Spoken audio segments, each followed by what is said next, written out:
Download your favorite song at originalhits.com. Our people say the thing I can get you will stop on your toes. When the season will be good, that on the eve, will know. Kakomima, Kakoma Kujabu. I thought I would rescue, but I can't attend to excuse. Love now, the rescue mission. Anything to excuse mission. Love now, there's the deliverable. No car will use in the mud. Love now, for half only access recovery team. Love now, heaven sent sorry, oh, my baby we made mistake. Love now, for the country tell a wala, they may not be the body or it cut out. I said it here, you're not believe it, but now nothing you're seeing it, oh, they want to grow, they may not get out on follow. Could you go?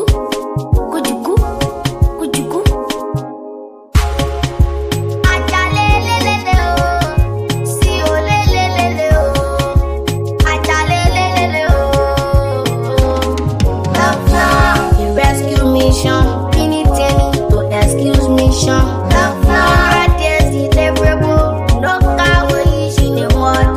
Love now, for half only access recovery team. Love now, heaven sent sorry, oh, my baby we made mistake.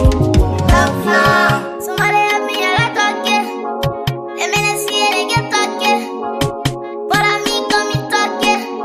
So you can get me for talking, oh.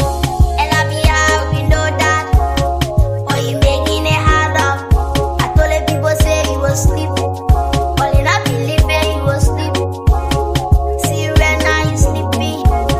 See my people regretting. But why did you regret? I will say that you ain't here, you can't get love now. The rescue mission, anything to excuse mission. Love now, there's the deliverable. No car will use in the mud.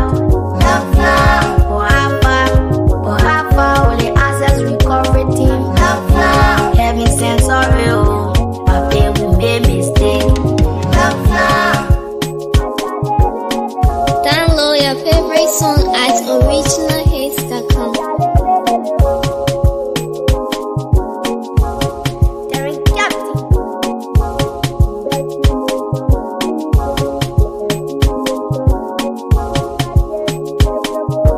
I'm feeling the vibes with originalhits.com.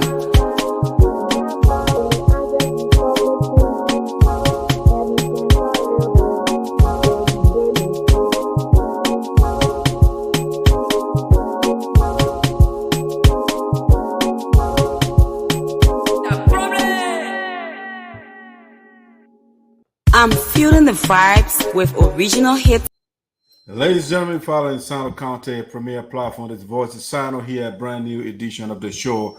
As you join us, please do us a huge favor. Please share the show for us.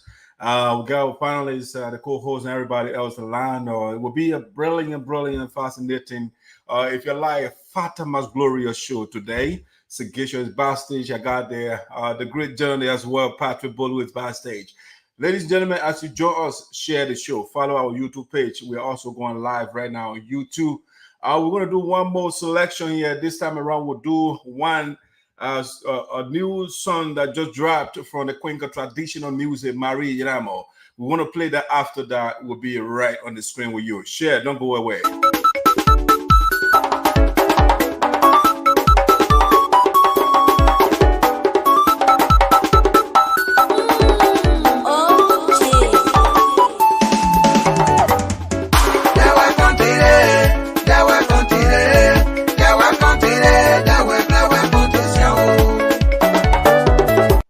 Yes, everything has time. So, ladies and gentlemen, right now it's Sound County.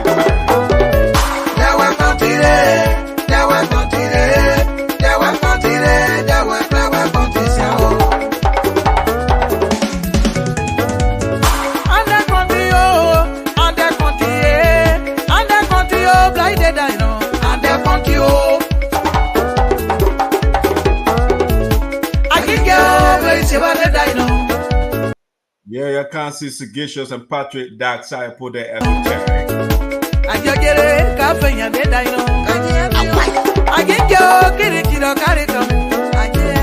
Yeah, we also have Christine Tababo on the show today.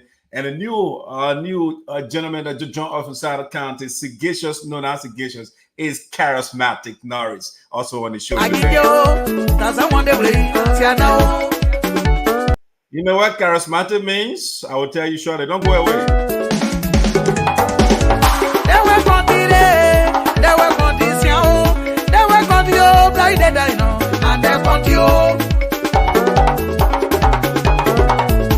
Right now, we are rolling with the queen of traditional music. Is Marie Ninamo new track.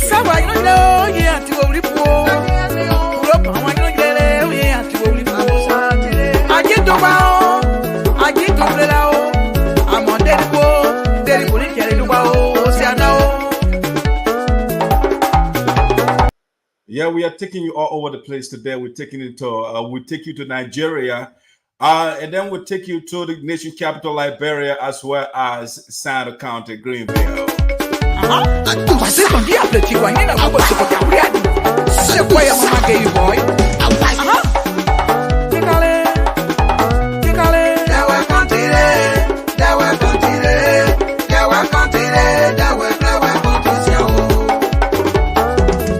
We got some thought-provoking questions on the show today.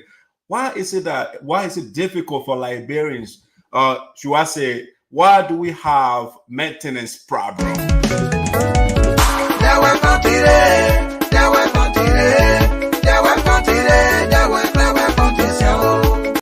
Yeah, the city hall in Sinoe County is dilapidated.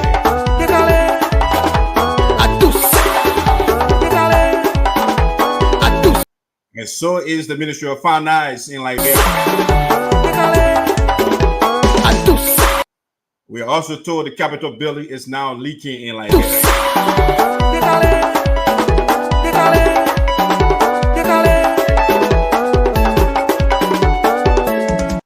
Liberia public buildings are in crisis.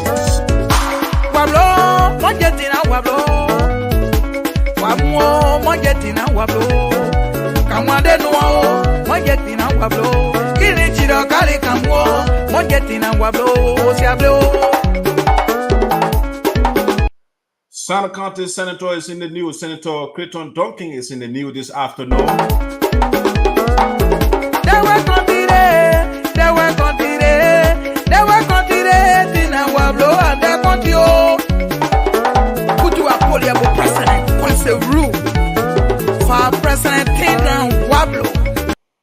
The capital city of Sinoe County, Greenville, is being devoured by sea erosion.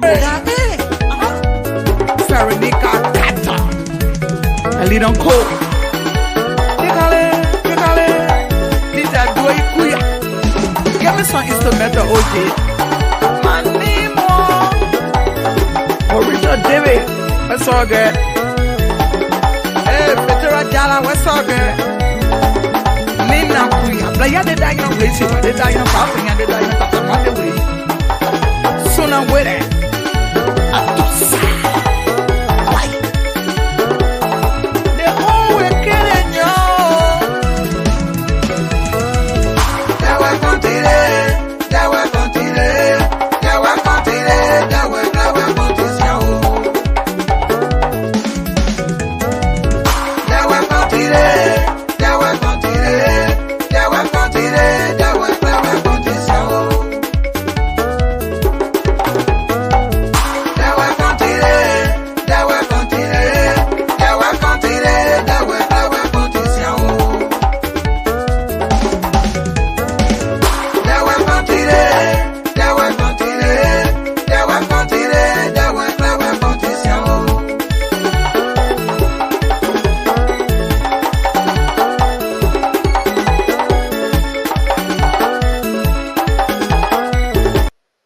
Yes, ladies and gentlemen, everything has time, and right now it's the time of Sinoe County. Sinoe County premier platform, the voice of Sinoe in the diaspora, with Dark Side put the esoteric, and the panelists, the co-hosts, and the young brains of Sinoe County. We are here with you this afternoon to have another fascinating Fatima's Gloria supercalifragilisticexpialidocious show this afternoon. All right, guys. I want you to join on the show now, the panelists, so that we can get the ball rolling. I was doing that a little bit to build the audience, and so we are ready to roll, rock and roll. Patrick is backstage. You may let me tell you. Let me get back.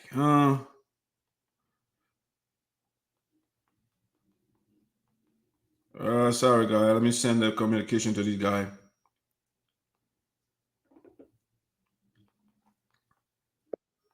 To roll. All right, good. We are ready to go. All right, guys. So again, welcome to Sound Content Premier Platform with Dark Side Put the Esoteric and my co-host and panelists. We are here to do justice to Sinoe County, justice to Liberia, justice to the global community. Okay, so without further ado, I'd like to bring on our magnificent and fantastic contributor, Patrick Bolu, to the platform. Hey, Patrick, you're on mute right now. Okay. All right. The audio good, right? Good. Okay, Yeah. good. So next, my co-host Sagacious is backstage. I'd like to bring the young man on as well. Hey, Sagacious, welcome to the show. Thanks a million. Support to national duty. All right, so this one is a breaking news, a new phase on Voice of Sinoe. So before we bring the young comrade on, we'll be right back.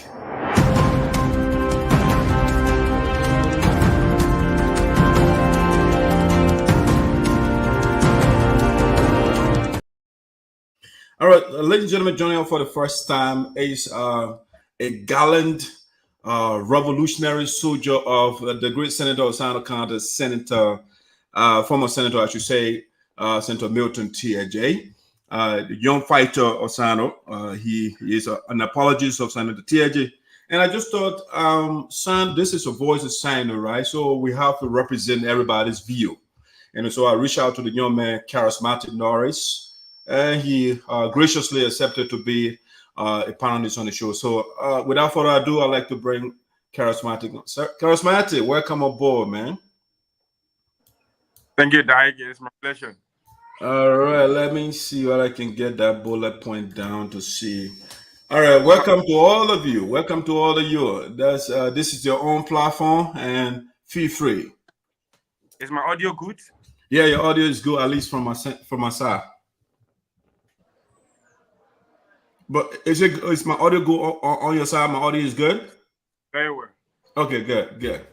All right, guys, let's get the ball rolling here. We just want to go around the room and just get introductory remarks. So let's start with the great veteran journalist, Patrick. What's going on, man? Give us some opening thoughts. Oh yeah. So thank you, Jack, and it's an honor to interface and share a platform with my comrades, from back home, Norris, Maverick, young scholar, penman, sagacious, a veteran in the business as well, and Call Tobacco coming on later, as well as you. And it's going to be a boarding point today right here with some of the topics I've already outlined. And I'm honored to be here and to really contribute my quota to the discussion. All right, Patrick. Thank you. Thank you. Let bring my co-host, Sagacious. What's up? What's going on, man? Open the thoughts. Yeah, like we said, normally it's a call to national duty, but this we say because we have high level of opportunity, sincerity, and dedication. We are happy that we are here today again to touch on some of the most important issues, especially so those that matter to our county. Sign. I'm happy to join the program today. Like Patrick said, I mean, with minds like the man Norris, that way, Dax Ayapole, Patrick Bolu, who and I long had the opportunity of working together. I know, and of course the man on a Bible so that we can discuss the issue in the matters to our county. All right, all right, all right. Sigisha, welcome aboard. Let's bring Norris. Norris, what are your opening thoughts? I'm grateful. Thanks, I have the rest of the comrades, Veteran Patrick Bolu.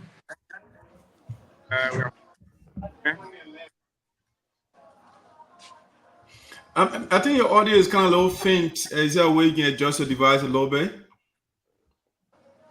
Kelly? Yeah. Wow. Yeah, now, okay, coming up. Here you go. Okay, sorry. Okay, so I acknowledge that at some point in time we all disagree. We have assembled here. I'm very grateful. Somehow experienced some natural dehydration where we thought it needed to come back and then see what we do. I'm glad I'm here to share ideas, to learn. All right, suggestions. That's suggestions. Matter, thanks. Maybe it's my side. You guys are getting his audio very well. Are you hearing very well, Patrick and suggestions? Well, he coming in distorted from my side. Yeah, that's what I thought. Yeah. Wow. So basically, I will try to make it a bit clearer now. Yes, if sometimes it's fine, sometimes it goes faint. Yeah, but I'll give you a shot again. I hope it doesn't continue. I'm trying to say I'm kind of glad to be among some of Sano's funniest sons. Yeah, I'm very happy. I'm here to learn. I'm here to express myself as far as I'm concerned, what I know. We don't claim to be ones that are everything. So, but one we have never shy away from it. Father, we have never shy away from expressing how we feel. So I'm very grateful to be among you guys. Oh, nice. Okay. So, ladies and gentlemen, I'm also elated to be here with all of you. I'm also, like Norris said, I'm here to learn. I'm here to give my thoughts on issues. We might not agree, but we can disagree. We can agree to disagree, but let's do so respectfully, and that's how we have a normal and civilized conversation. All right, so I'm happy to be here again. Let's get the ball rolling. Tibabu will join us later. This is a hot topic, and so before we go into it, we'll be right back.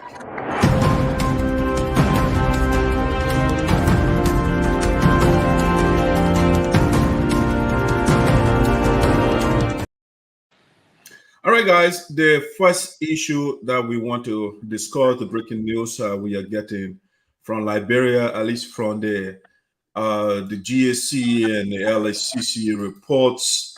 Our own Senator Crayton Duncan was captured in one of the reports of defaulting on a loan that he took, about $44,000 United States dollars.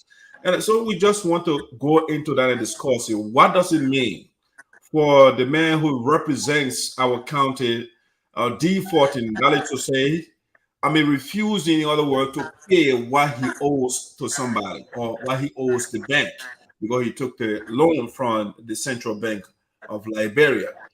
If somebody is your leader and the person took a debt and the person cannot pay, what does it say about the people, about the leader? What does it say about the people he represents?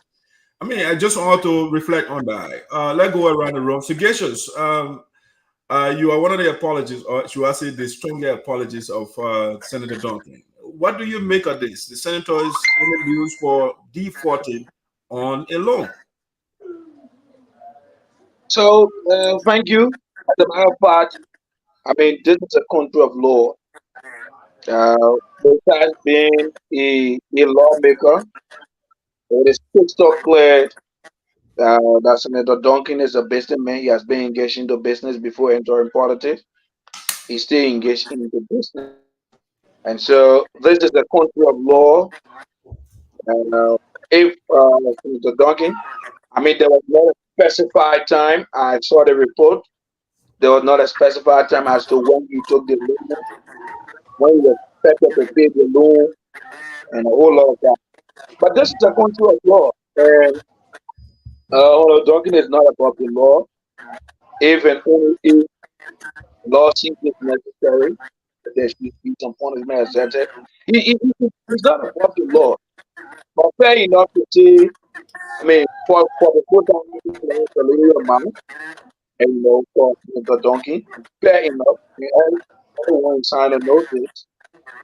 So, unfortunately, I mean, if you have taken the loan, I mean, within the time, he should be able to give the loan. All right. If you have taken it, he should be able to give the loan.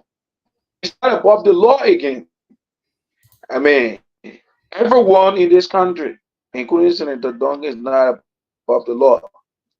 So I'm encouraging him to do the new show.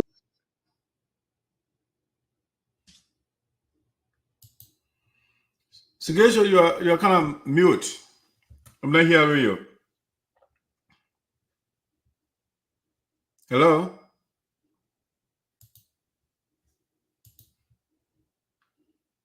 Sigesho, your audio, we're not hearing you. So I'll bring you back on. I'll take you out and then you will come back later. Let's see. All right. So, Patrick, if I listen to not charismatic, but sagacious correctly, he using words like if. So it seems like he is denying the validity of the information. He said if and when. And he also said there is no specified time as to when he took the loan. So it appears as though he is defending the senator. What do you make of that? Yeah. Okay. So it is fact that Senator Duncan's name is captured on the default list, but it is important to also state for the record that Senator Duncan is not on the wrong side of the law, and he is not also captured. I mean, in the bar, in the components of the GSS report. However, his failure to repay in time, on the loan he took, it affects, it limits, and advantages his oversight responsibility as a senator who's supposed to be implementing or recommending measures that will curtail the defaulting of payment or holding other people accountable for not being able to repay, or in fact holding the central bank entirely accountable for being so careless in in-depth recollection and or loan recollection and other responsibilities it has under the law.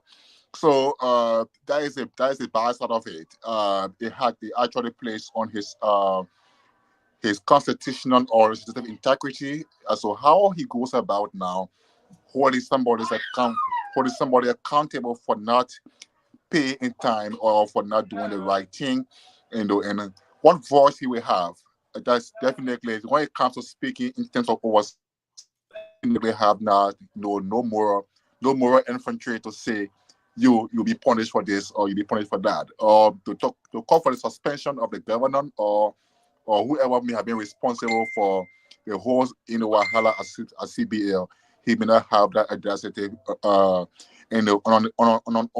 his oversight responsibility to hold people accountable. So I think that's the bad side of it. But as such as the law is concerned, he's not on the wrong side of the law, and he is not in the bad part of the report as well. Donald Trump owes some money over there, billionaires owe money all over the place. So, but I failed to repay, in leadership is what matters here. Then that will be looking at. So, but when you say he's not on the bad side of the law, but defaulting does, I mean, you are saying that he does not break any law. That's what you're saying. In other words, So what I mean is that by crediting breaks no law, he violates no law by crediting. Okay. All right. Yeah, he violates no law. I mean, even sometimes defaulting sometimes it does not amount to violation yet. You know, when you default on payment, it does not amount to violation yet until the what does it amount default, to? What does it amount to? Yeah, I'm saying it does not amount yet to violation or to any crime yet until the intention is understood. For example, why you fail to repay your loan. But what I'm saying in a nutshell, the only the negative part on him here is it limits, it disadvantages his responsibility as a senator to hold people accountable for in accordance with the GAC's report and the recommendations therein contained. How does he speak now to the people who are? How does he speak to the report? How does he recommend punitive measures that will prevent any future occurrence? And I think he falls on the bad side. Yeah. Okay, Suggestion before I bring you in. In other words, what is your take? A man who represents us in the Liberian Senate, he represents the entire county, and now his image, he took a loan, and like Suggestion said, the time is not specified, but this man was not unemployed. You know, he was a representative for Sinoe County for 6 years, and he's a senator, but yet he cannot pay $44,000 United States dollars. I mean, speak to that. What's your take? You are on mute. Unmute yourself.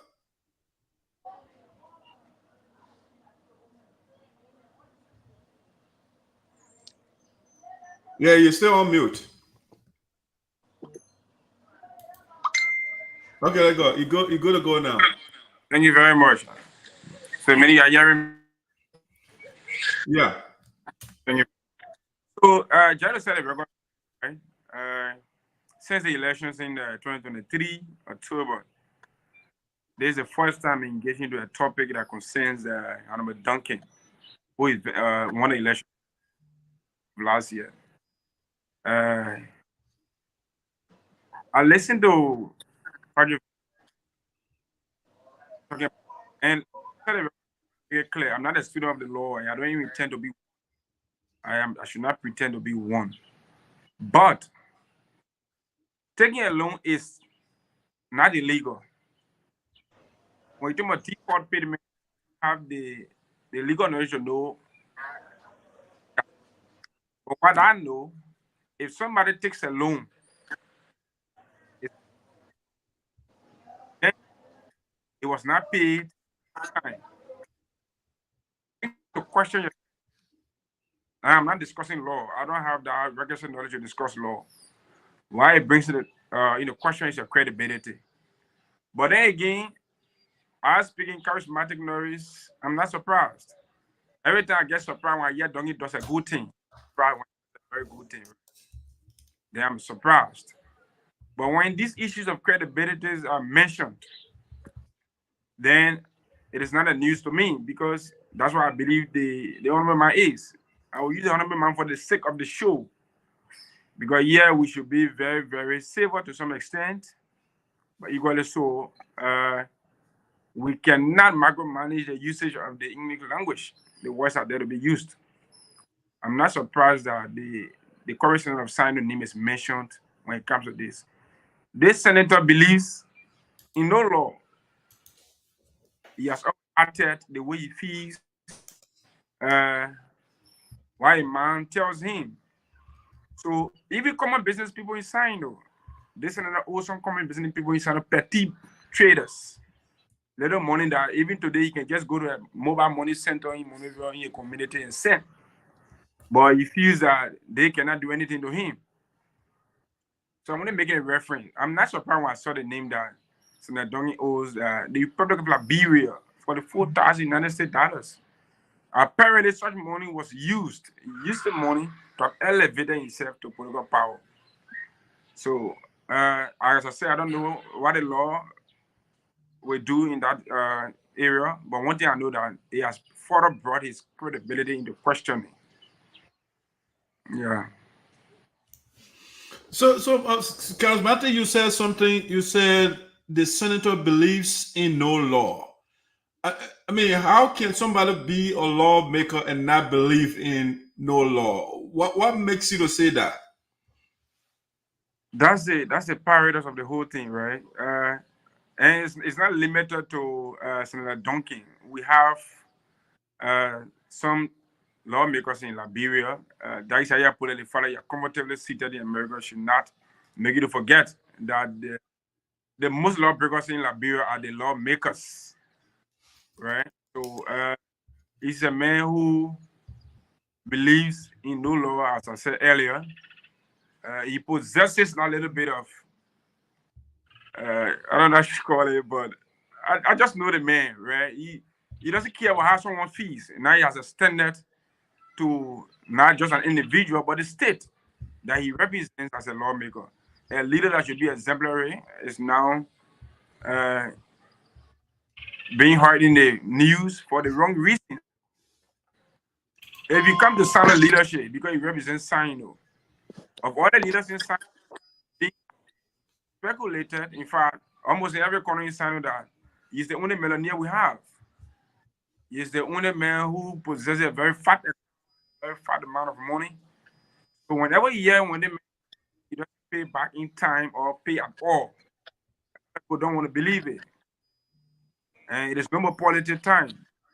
Coming from the background of the GSE, somehow we are not surprised. It is only the fact that in our country, our democracy, that's better because only a few people are literate. And the few that are literate, because literacy is being written. And the few that are literate, only a few are conscious happiness. That's what I said. So Charismatic, let me ask a question before I bring Sagacious in here. You say the most lawbreakers in Liberia are the lawmakers. Does that include the former Senator Milton Tiaji? Well, trying to tell you that the Senator is a perfect. He has his own way, but except where he was taking the code, and the code is the high your system here. Somebody's offended, when somebody is alleged of committing a crime, you are taking the code. It is where you have to make yourself. So at a certain point in time, the code all came up with, he had to what I know, but somebody sending any law. Okay, Sagacious, what's your take? Our senator has been indicted by the young Combre to say that he does not believe in any law. I mean, what is your reaction to that? That's a serious charge on the record of the senator. So good. It's good that Charismatic mentioned that there are lawmakers, and I was glad when you asked me the question whether he applied to the former senator. And like I said initially, the court is the final decision maker. Like you said, I'm also not a legal person. But what I believe is if somebody has offended the state where we wrong, should be the court. All right. So Duncan is not above the law. For example, when Senator Tiaye fails to follow the PPCC guideline, what happened? He was dragged at the 14th Judiciary Circuit Court when he was asked to restitute 50,000. That was an abuse of the law. The law, he was protecting them. He was asked to restitute 50,000. So, Senator Tiaye then could be dragged at the 14th Judiciary Circuit Court. I don't think Senator Duncan is far above the law. Like I said initially, before entering politics, Senator Duncan has been a businessman. Entering into politics, he's still a businessman.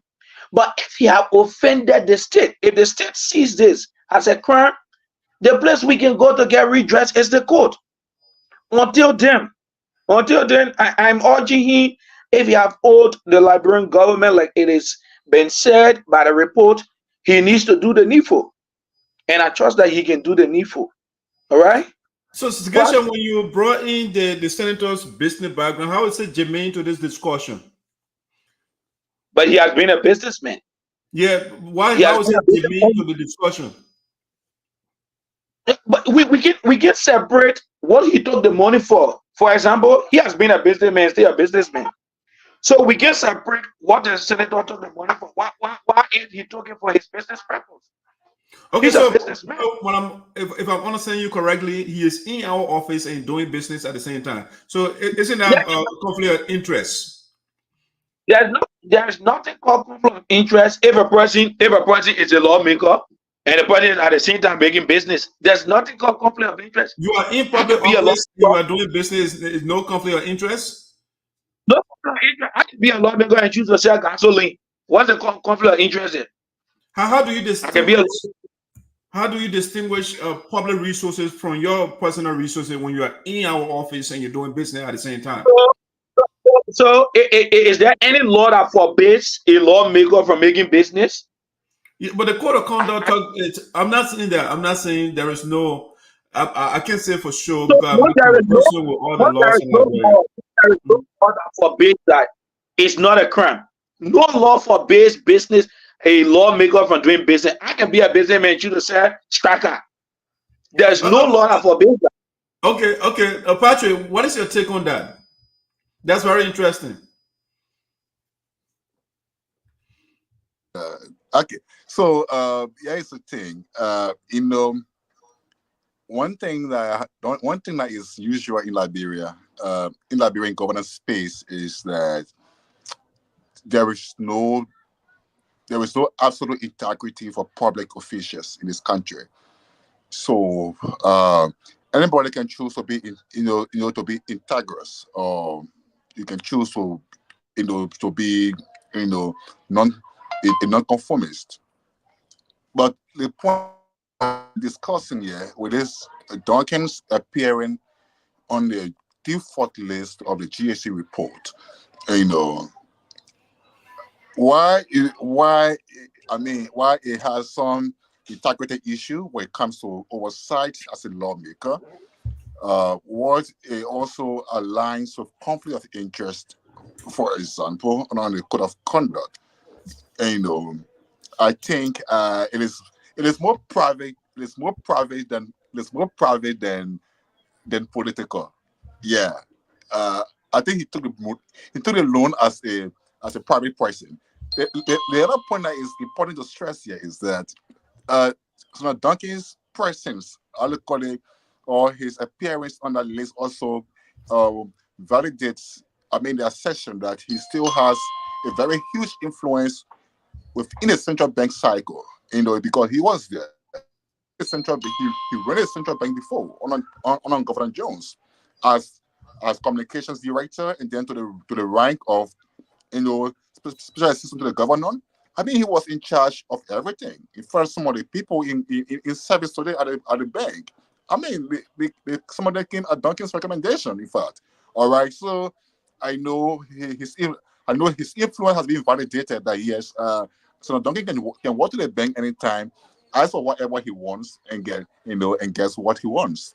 But I just wish that he pays back it so that he clears his name of this thing, because it isn't good for him as a senator, and it isn't good for him as a public servant, who's supposed to advocate for the people, especially with oversight, who's supposed to not be recommending punishment or defining the laws that punishes, the law that punish that prescribe punish who are indicted within a report. So he has to do. Patrick, I know Senator Duncan is a public figure, but let me piggyback on something you said about. You're saying, I can't quote you verbatim, but you said something along the line of the man. It's a private. Okay, let me put a question. Let me put a question to you. Me sort of citing you. How does a private infraction? How does a private infraction affect the performance of a public official? I'm assuming he took the loan as a private citizen. How does it affect his performance as a lawmaker, as providing oversight and do different things that the lawmakers they do?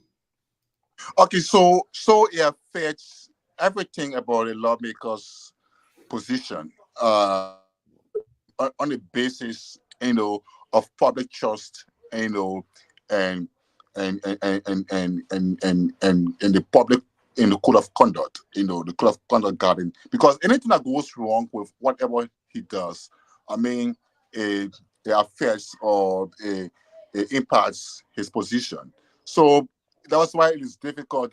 That's why you cannot distinguish between corruption, in public service here and private life, because almost all the lawmakers, one way or the other, they are engaged into something, and they say, oh no, by the time they are caught, they say, oh no, I was doing my thing. I wasn't before I got into this position, or I was into this thing before I got into my position. So yeah, I think once you are in public service, the law is clear. Once you get into public service as a business person, all right, and you are elected, the law provides that you take yourself off the top, all right. Is either you bring your wife in as a new CEO or the new person in charge of a business, your son or whoever, all right. If I call it transfer, I think transfer of of ownership or whatever it takes, even though you still have influence there.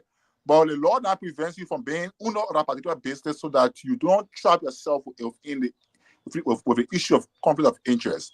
If Mr. Duncan has not resigned from his business that he owns or he's been running, if he has not resigned or he has not disassociated himself from his business in the last 6 years and now as senator, then of course he is on the wrong side of the law. Okay, so Norris, let me bring you in here. So from what Sigesha said, what I'm hearing is what is going on right now is Senator Duncan has not been declared guilty for anything. It's an allegation that was made by the GAC. And he referenced, during his analysis, he referenced Senator Tiaje. So in other words, he is saying Senator Tiaje is the guilty one here, and his boss is still in good standing. That's why I'm here. What say you to that?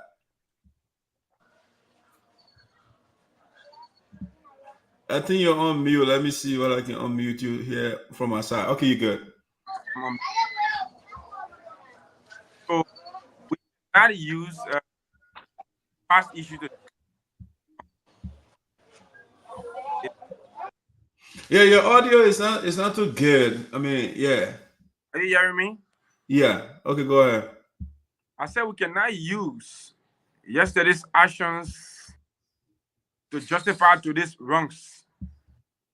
It is a smart act to perpetuate illegalities or Crown, whatever thing that the law does not agree to. Yes, listener was taking a quote on the issue of PPCC, as he rather said, and that's an issue that almost happens to every public servant, not all, but almost every public servant. And he was charged to pay a penalty, which of course he complied. A compliance speaks volume of the fact that he respects the law. He's now on the run. There has not been any public notice that yes, Thomas Nate was taken to court. He was found guilty or kind of liable for anything of such, but he has refused to comply with the law. No record of such. He's a free man. The senator we have today that represents a number counted as Sinoe is the one in the news. And my young comrade has kept saying our senator is a businessman. For the years I've been hearing this issue of Senator Duncan is a businessman. What business does he do? Or what business does he run? We have to know. How has the business impacted Sinoe? Because the issue is, they make a businessman, we cannot say, what did he take the money for? Whether for his campaign, whether to, expand his business. These are issues we have to understand. What business does he do? So Sigesha, you want to address that question? What business does the senator do? And how it impacts I think I think the business center are involved into is not important. The CBL loan is for everybody. Why is it not important? Why? No, it's not important. But if I he mean, took the loan maybe, for a business, then why the business is not important? He took the loan for the business, so right? nobody is saying that he took the money for his business. I am only telling you that Senator Duncan has been a businessman. We don't know why he took. There was no specification. Your audio is glitching up. Hello? Sigisha, we're not hearing you. We're not hearing you, unfortunately.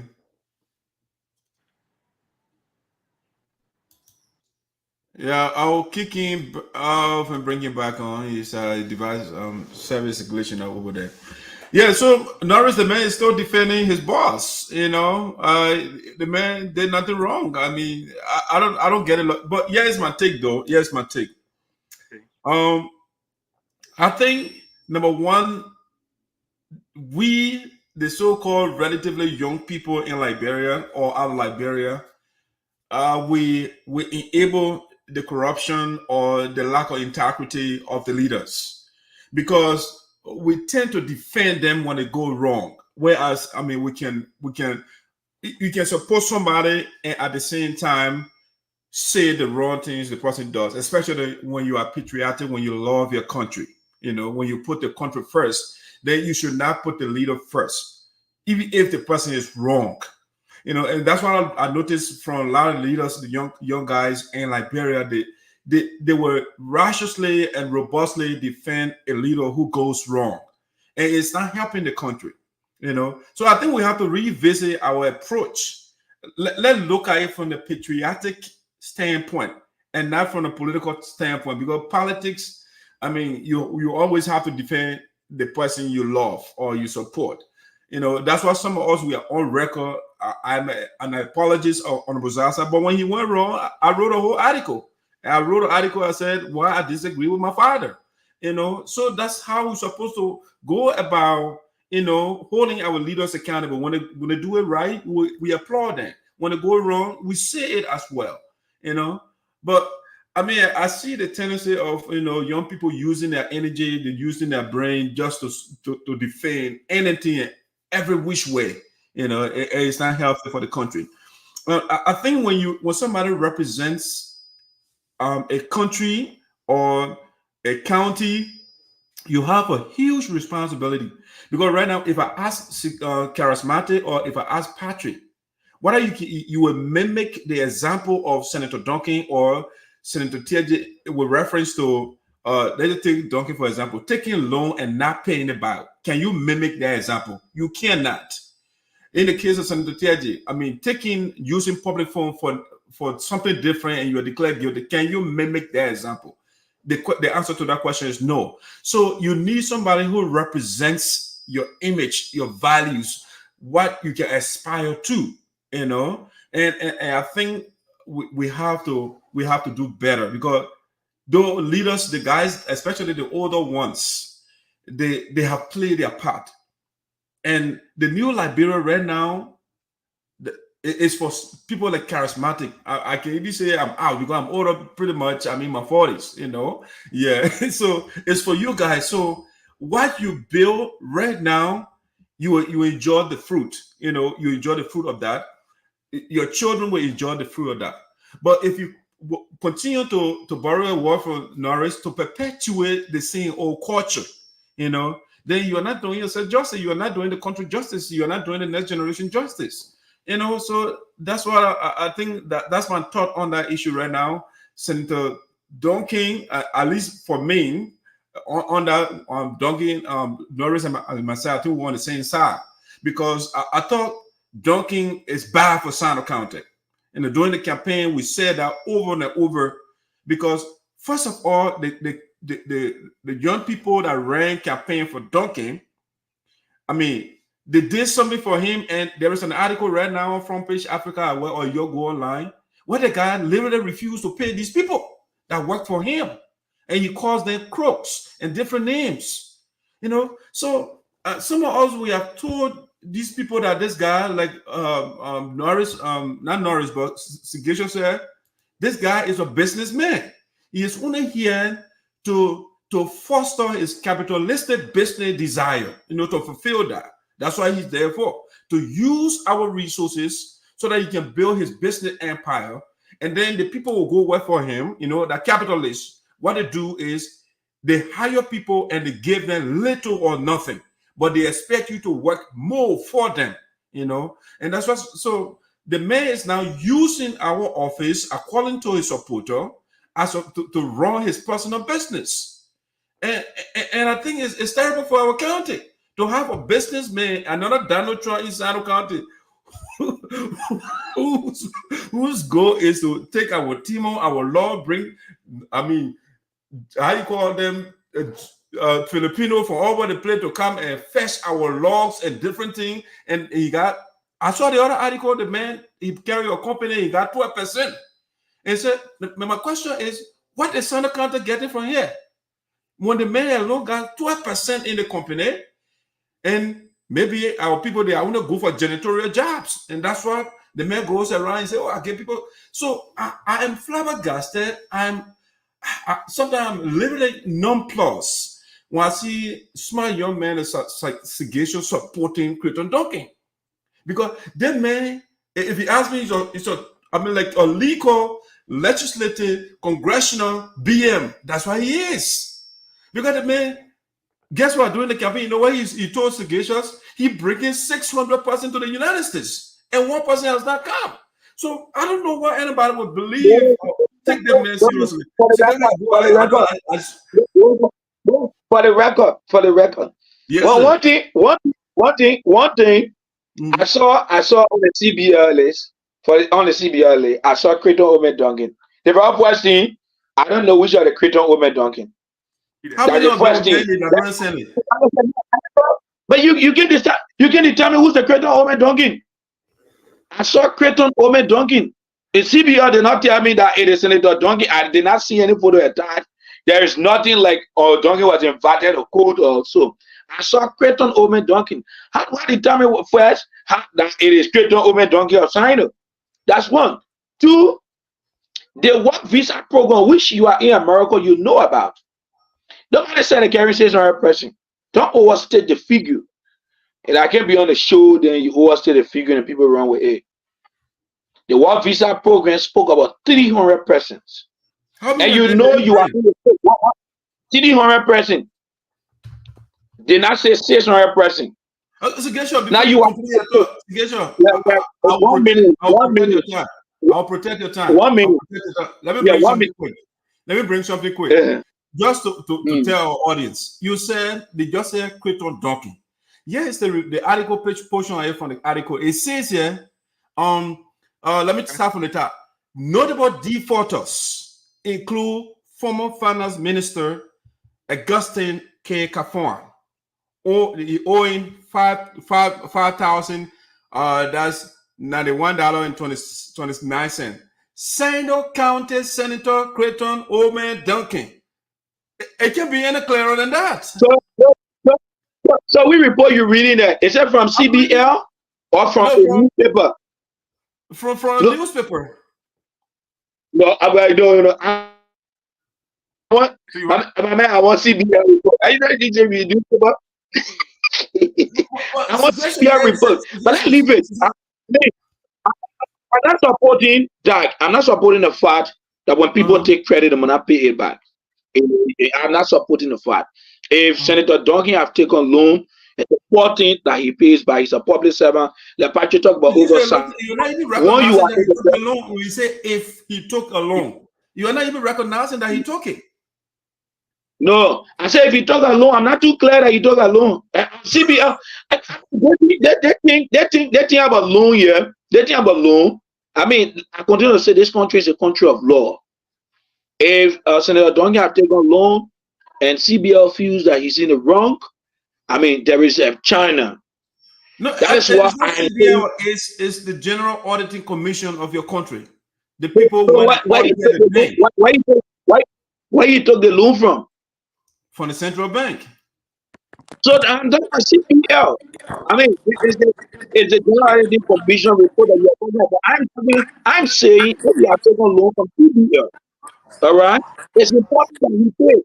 I said that repeatedly. Okay. All right, these are the people who should be protecting the law. So if you have taken loan, he should optimistic that if you have taken loan, I'm optimistic that he's going to pay the loan because he needs to do it. He's under that obligation to do it. What is informing your confidence that you're going to pay when a man did not pay children that rent campaign for him? Why do you think you're going to pay loan back? You get any contract that the people sign when people are running campaign, say they will pay them. You get any contract? You want to show any agreement? Okay, but man, I'm just reporting what is when people are running Hosanna campaign, it's not any contract say when I win election, I'll give you this amount of money. No. What we are saying when you hire somebody to prepare. Why you ask me a question, right? You ask me a question. The question is hypothetical. Let me ask you the question. Okay, go ahead. So I'm saying,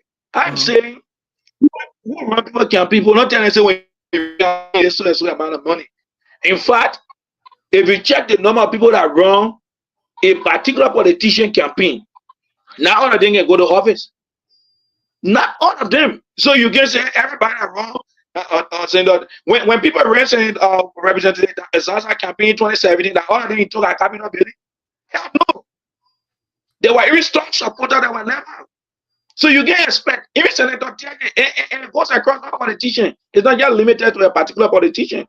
So let's leave that issue out. What I'm saying is, if Senator Duncan have taken a loan, we are calling on him. We are realists. We are calling on him to do the needful, pay the money back. I am optimistic that he's going to pay the money back. Okay. So, you are optimistic, even though you have some failed oil to bring out our 300 person to America, but you're still optimistic that you're going to pay back. But that's fine. If you show me, you are in America. I think you should be educating on when it comes to this. You know how a work visa program runs. From America to Liberia on a work visa program is not from Sinoe to Monrovia, where you get some money, you get on the back. There are processes involved. If you tell me,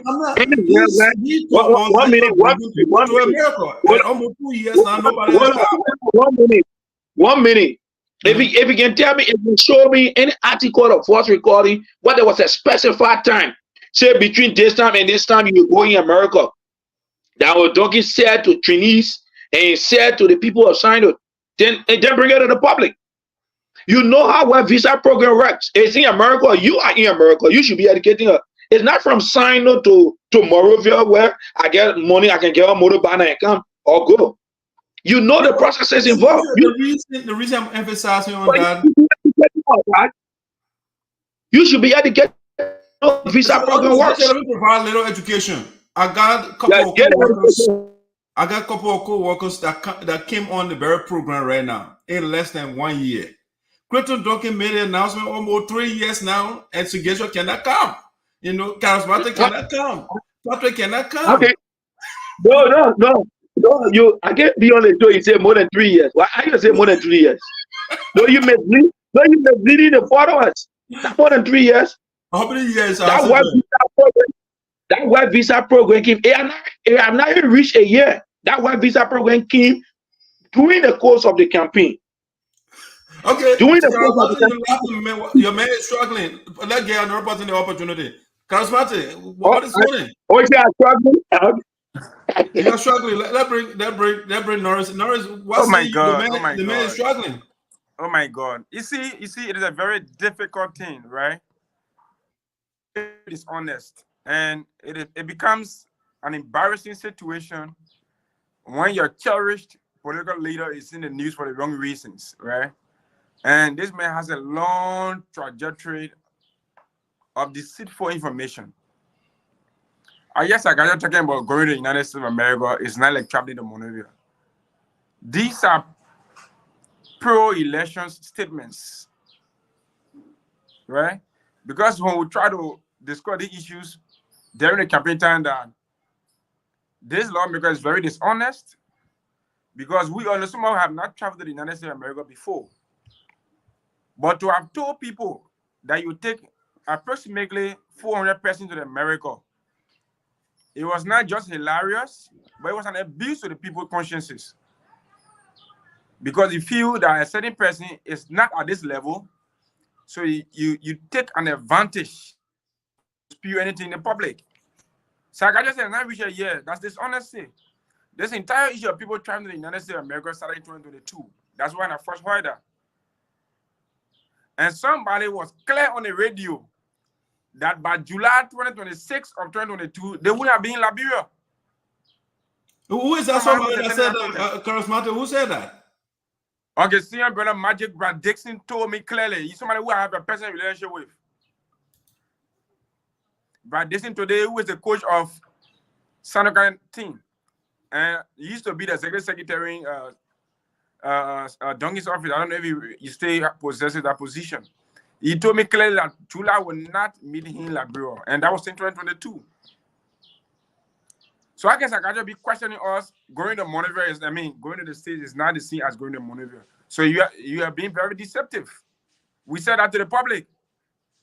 But the fact that these people did not have that level of consciousness, the election of DIASPORA, he couldn't tell that to DIASPORA, he couldn't tell that to Patrick. He couldn't tell that to me. But we are in minority. We are in minority. Another issue, how can you keep talking about if the senator took the loan with somebody of the kind that possesses that proximity with the lawmaker? Then this has been training for more than 2 weeks now. Are you telling us on this platform that not a single day you sat down with the senator to ask him? This is why I've read in the news. How true it is?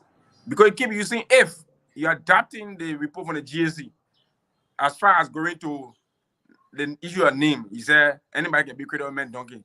Are you kidding us on this show? We gotta be honest. Senator Duncan has been given a solid 9 years. Whatever happened on this show, it would the result of the elections. But it's not time that we talk according to the level of intellect that we have, that we possess. You lied to the people of Sinoe on many issues. This at the national level, we're talking about GSC, is at the national level. What's about the time where the lawmaker was embarrassed on Sinoe Street in Greenville by a businessman by the name of William Johnson? William Johnson, one of the person that supported Duncan massively in 2017 when we were aspiring to become a representative. Money was taken from him, some drinks that he said he cannot even remember the amount. And just in 2023, he was embarrassed along with his quote-unquote wife on Sinoe Street. And you are aware of that. A receipt today is in the possession of the Williams when Tianyeka went to do part payment of the deferred payment. Oh, the man. Sagasha, why are you being dishonest, my young man? It's unfair to this platform. So Norris well says, Sagasha, let me my sources are telling me that Crayton Duncan took the loan when he was a staffer at the Central Bank. That was several years ago. Why has he not paid the money? I mean, I'm asking you because you are an apologist of the man. You are closer to him. So why has he not paid since he was an employee? Because it was a loan given to an employee at the time when he was at the bank. Why has he not paid? Hold on, let me frame my question better. Why has he not paid after serving as a representative for Sinoe County? They make their own budget. And he's serving as a senator. He makes his own budget. Why has he not paid the bank?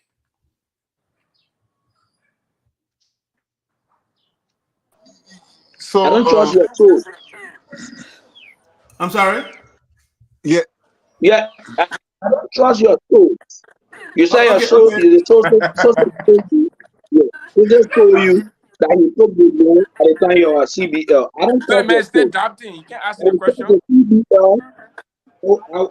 the CBL to check out if Senator Crayton Duncan as to when the loan was taken. And once they took a lawyer to pay back the loan. Okay, let's bring Patrick. Patrick, what say you?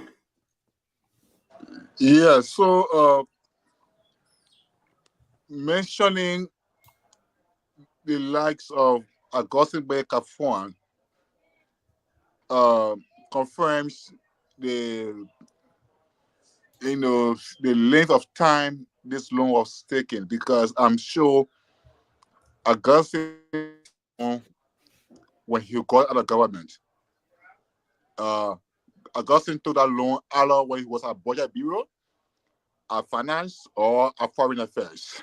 So it should tell you the length of it should take the length of time it may have taken to get that loan. So I'm not too sure when the time of the loan taken by Honorable Duncan, but perhaps it was taken during the time he was in the employ of the central bank, or maybe in the last during last year. I mean, to buttress his, I mean, his his business efforts or his campaign efforts. But I'm not sure of the time. But Gafwani confirms that yes, that I mean this list contain this list, it comes from way to Ellington. And then the other part I want to comment on quickly is this traveling thing. All right, they traveling like 300 persons to the U.S. or to whatever country they were designated to have travel. The process is credible. The whole arrangement is credible. It's good. It's something. Unfortunately, it's not happening as expected. Yeah, it's not taking place, as expected. But I'm sure what I learned from my investigation, it may go 3 years. It may go 3 years before because right now it's a new government right now. The first arrangement with the Ministry of Health and the former officials, that arrangement will continue. I think they have to reawaken the whole thing again, and then proceed. But I can confirm that it's credible, and it's just a matter of time. Those people will certainly go from what I've gathered so far for the international cycle. Yeah, So, Patrick, I want to kind of challenge the credibility of the process here, right? So yeah, you said the process is credible. yeah. Crayton Duncan made the announcement that the people were coming to the United States. Guess what? He went to Nigeria to bring Filipino to train people that are coming to the United States. He didn't go to the United States Embassy to bring people. All right. He went to Nigeria, brought Filipino. So how is it you are bringing people to the United States, but you went to Nigeria to Filipino embassy to bring Filipino to come and train people to come to the United States? I think that process is questionable, Patrick. You don't think so? Okay, so all right. So I mean, for any fraudulent art, for any art,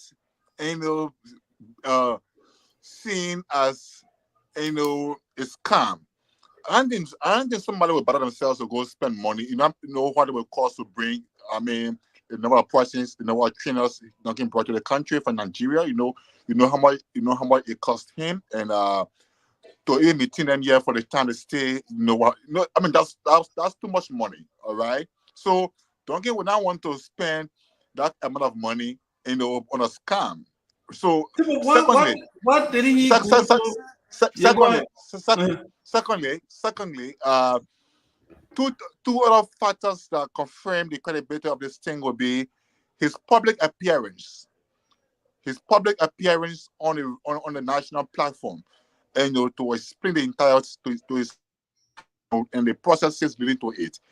The third one is the fact that the Ministry of Health, which primarily, was one of the relevant institutions, that was documenting the whole process, that it confirms that yes, the process, is credible, and in fact, what was required to be received by the government of Liberia or the Ministry of Health, for accrediting, for satisfying those who are supposed to travel, you know, that confirmation also makes it, you know, makes it credible in my view. Yeah. So I can see the bullet for this one here that it's in a matter of time, maybe 1 year, 3 years time, 4 years time. But I'm sure before Duncan now he has finished. Before Duncan's now he has finished in Sinoe, 300 persons beyond that will be in the United States. All right. I'm interested that you are taking a bullet for a man who refused to pay loans for several years. All right. Let's see. I think Norris will come back. I think his internet is buffering over there. But Patrick, let's take a little let's do a little commercial here before we get to the next talking point here. This is from the business department of Voice of Sinoe. We have a follower who has some stuff to market. So our follower, she sent this to us. She has a bedroom set, is relatively brand new. You know, she's setting it. She moved to another country. She in Canada, and she put it in storage. She's not using it, but she's paying for it. So expensive furniture. And so when you're out there, you're looking for, quality furniture for less, contact us. You know, she bought it. She was in Maryland here, and then she traveled to Canada. She moved, and she put it in storage in Pennsylvania. And so when you are in the Pennsylvania area, you want quality furniture. So she got the whole bedroom set here. This exact same thing that you're seeing here. She also have a 75-inch television that she also selling.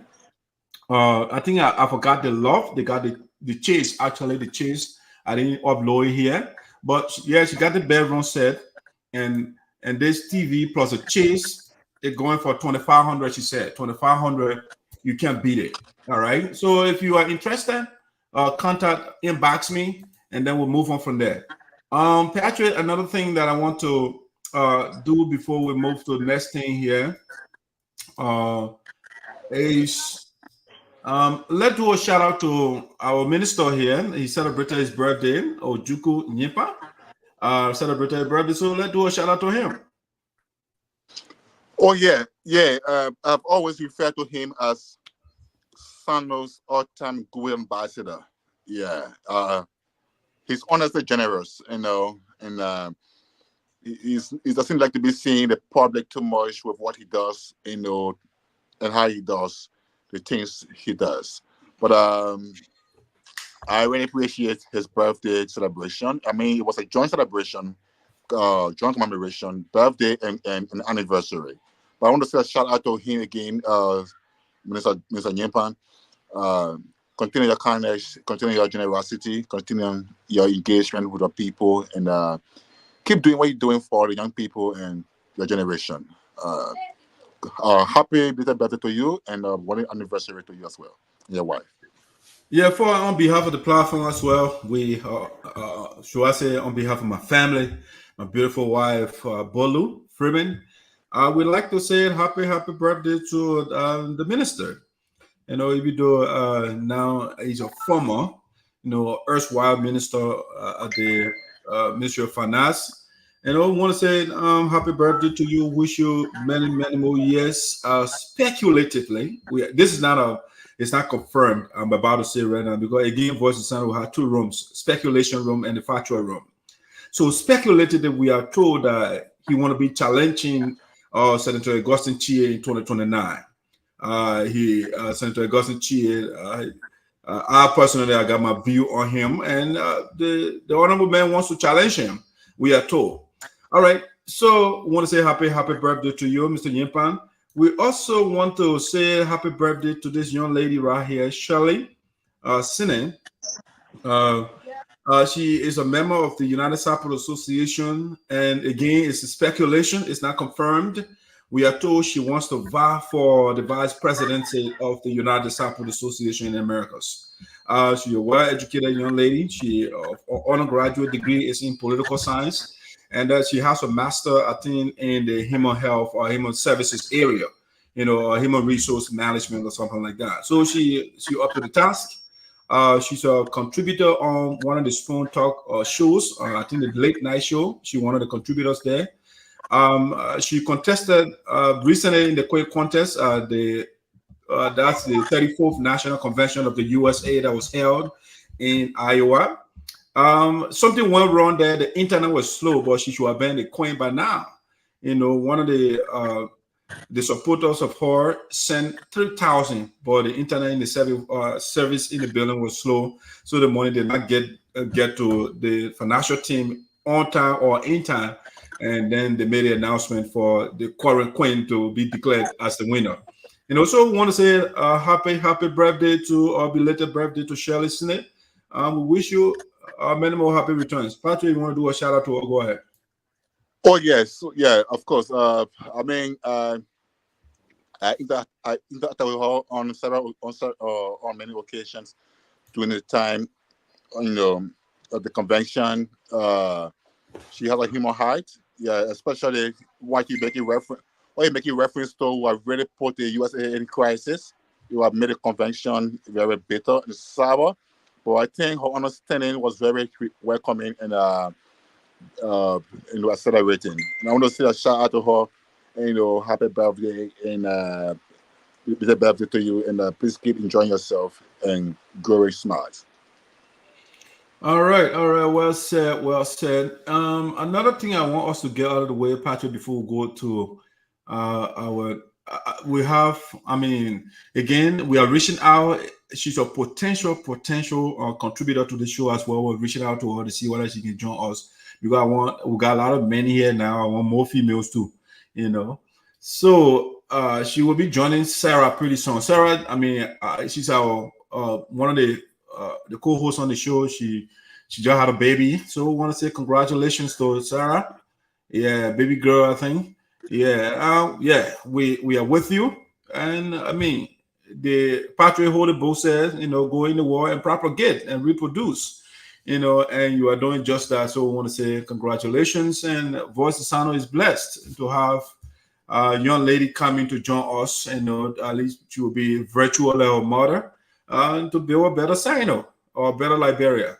Patrick, go ahead if you have a shout out to her. Oh yeah, so yes, she's a very determined young lady, smart girl. From school, even in the profession and career she practices. I call it baby SMS. Okay. She always on this money show. But Sarah, I'm not putting you up. She referenced you that you are a mentor for her. She told me shared that one time on the show. Yeah. Oh yeah. I thought Sarah in school and then also in the media. So she is always she always my mentee. But Sarah, congratulations for your second child. I think you started far. I want to encourage you to stop this far now. All right, the boy and the girl, no. The boy and the girl, they are okay, and you can now grow them and grow yourself. Thank you, Sarah. Congratulations. But come on, you birth control man now? You tell the pussy they will stop right here. Oh no. Let me tell you, ESOTERIC. They high birth rate in Liberia, especially the uncontrollable birth rate in Liberia, breeds poverty. Seriously, accelerates poverty. And I just subscribe to this random, random childbearing notion by poor Liberians. The ones on the ground are even in school. But Patrick, you sound like an aristocrat, my man. That's the philosophy you're preaching is aristocratic, Because I'm not calling you about that. If you listen to the young man, Julius Malema read one time, he said that. He said there are people in this country, the same thing that you just said, you are poor people should not be having babies. He said, had my mother bore that rhetoric, I wouldn't have been born to represent, to be the leader I am right now in South Africa. My mother is a poor woman and she gave birth to me, and I'm today advocating for the people of South Africa. So I don't think people's birth should be determined by your economic status. You think so? Not necessarily, but spaciously. So, for example, like as Amaya Sarah, I think her son must be about 10 years old now. Yeah, I'm not sure, but I'm sure her son must be 10 years old. Now she has a second child. So, at 10 years between the first and the second child, this is okay. So if she posts another 5 or 10 years between the second and the third child, it's okay. But my brother, 2 years, 1 year between the children, and oh my goodness, I can't. Okay, all right. That's it. Okay, let's move on to something. Let's make progress. So Patrick, this one I'll also bring you to the U.S. It's a breaking news. I'll be right back.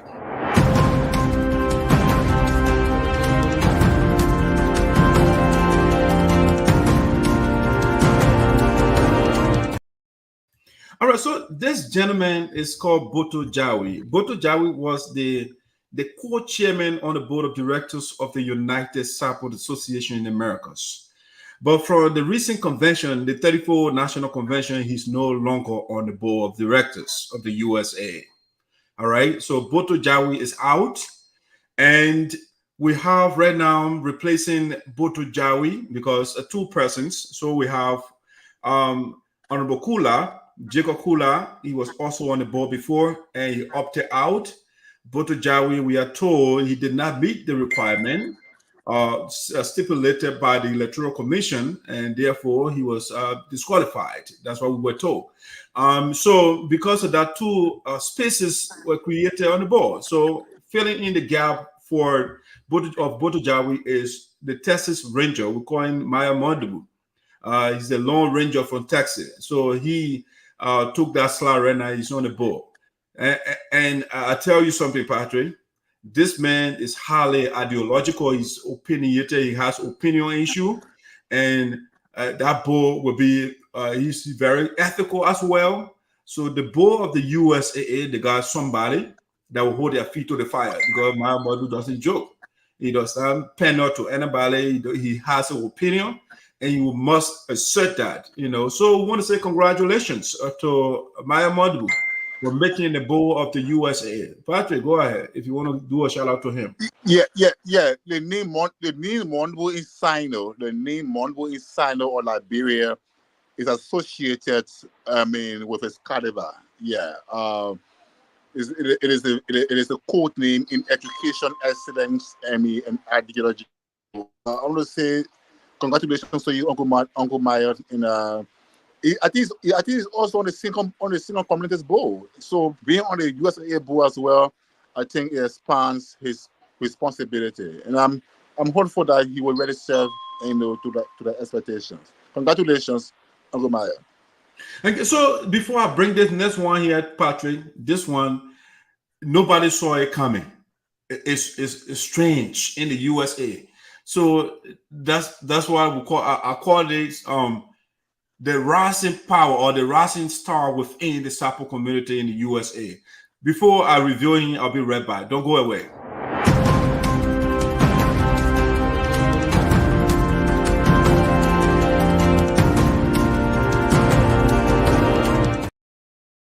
All right, Patrick, the next man we have here is Otello Kolo. I never saw this coming.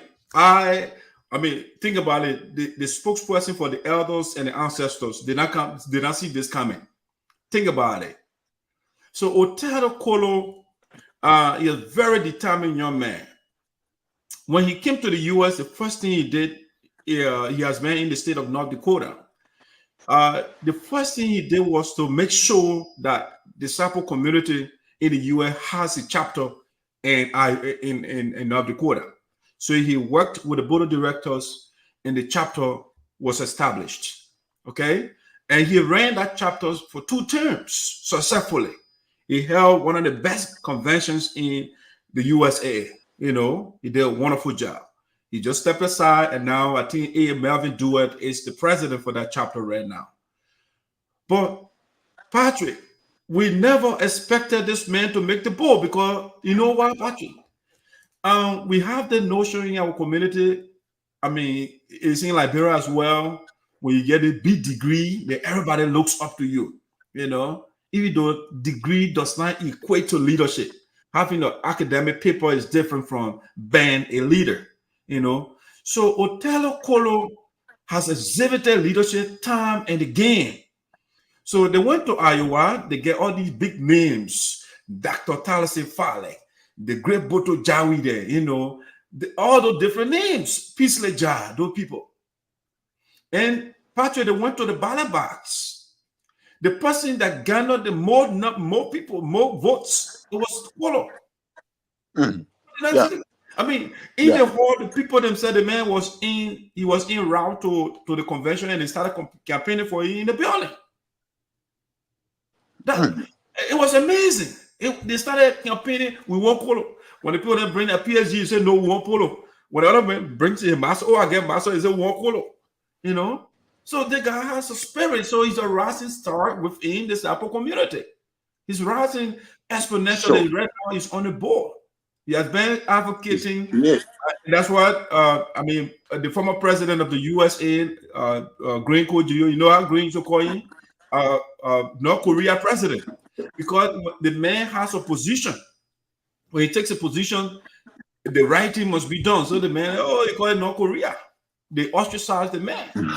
You know, yeah. So he has been advocating because for justice. You know. Sample community taking project or the organization taking project, and certain people are marginalized and say, no, this is not fair. You know, why the Sinkons are marginalized. When he sees those things, they call it North Korea and different things. You know, but that's I want to say congratulations to Otello Kolo for your ascendancy on the board of directors of the USA. It's a shot, Patrick. It's a shot. They send a shot wave to the leaders, the big guys. Go ahead. If you have something to say.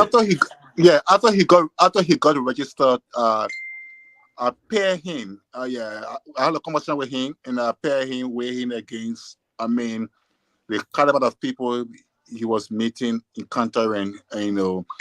And then I asked him about his academic qualification as well, being a successful leader of the community. I mean, and he said one thing. He said, Patrick. Paper degree doesn't define leadership, and degree doesn't define leadership. I have been a great leader of the association at the top level, and I'm going there. You hear the news for yourself, and I will win. I will win 1 minute too, and true to his word, he put on a great fight, and I'm honored to really. I'm honored. It's an honor for him to have really won and to have gotten on the board. I'm sure his presence on the board will also create a great checkpoint, you know, for the accountability and transparency in leadership of the USAA, as he has always been, and just continue with the progress of the community. So, we tell you, congratulations. The groom to be. Very shortly, he will leave the bachelor's list. Okay, that's right. All right, so let me just recognize our viewers a little bit. The Liberian Queen. Madam Philomena, welcome aboard. Claudia Marlin is following. Patrick, I don't know why you got that breaking news too. We want to profile this story better. I think during the Sinkons convention the other day, Mr. Claudia Marlin, he made an announcement there. For some reason, we're busy on that on our last edition, but we'll profile this story better. He wants to contest in 2023 in district number 3 to unseat Sonny Boy Noah. Yes. Yeah. So he wants to face Sonny Boy Noah. Go ahead.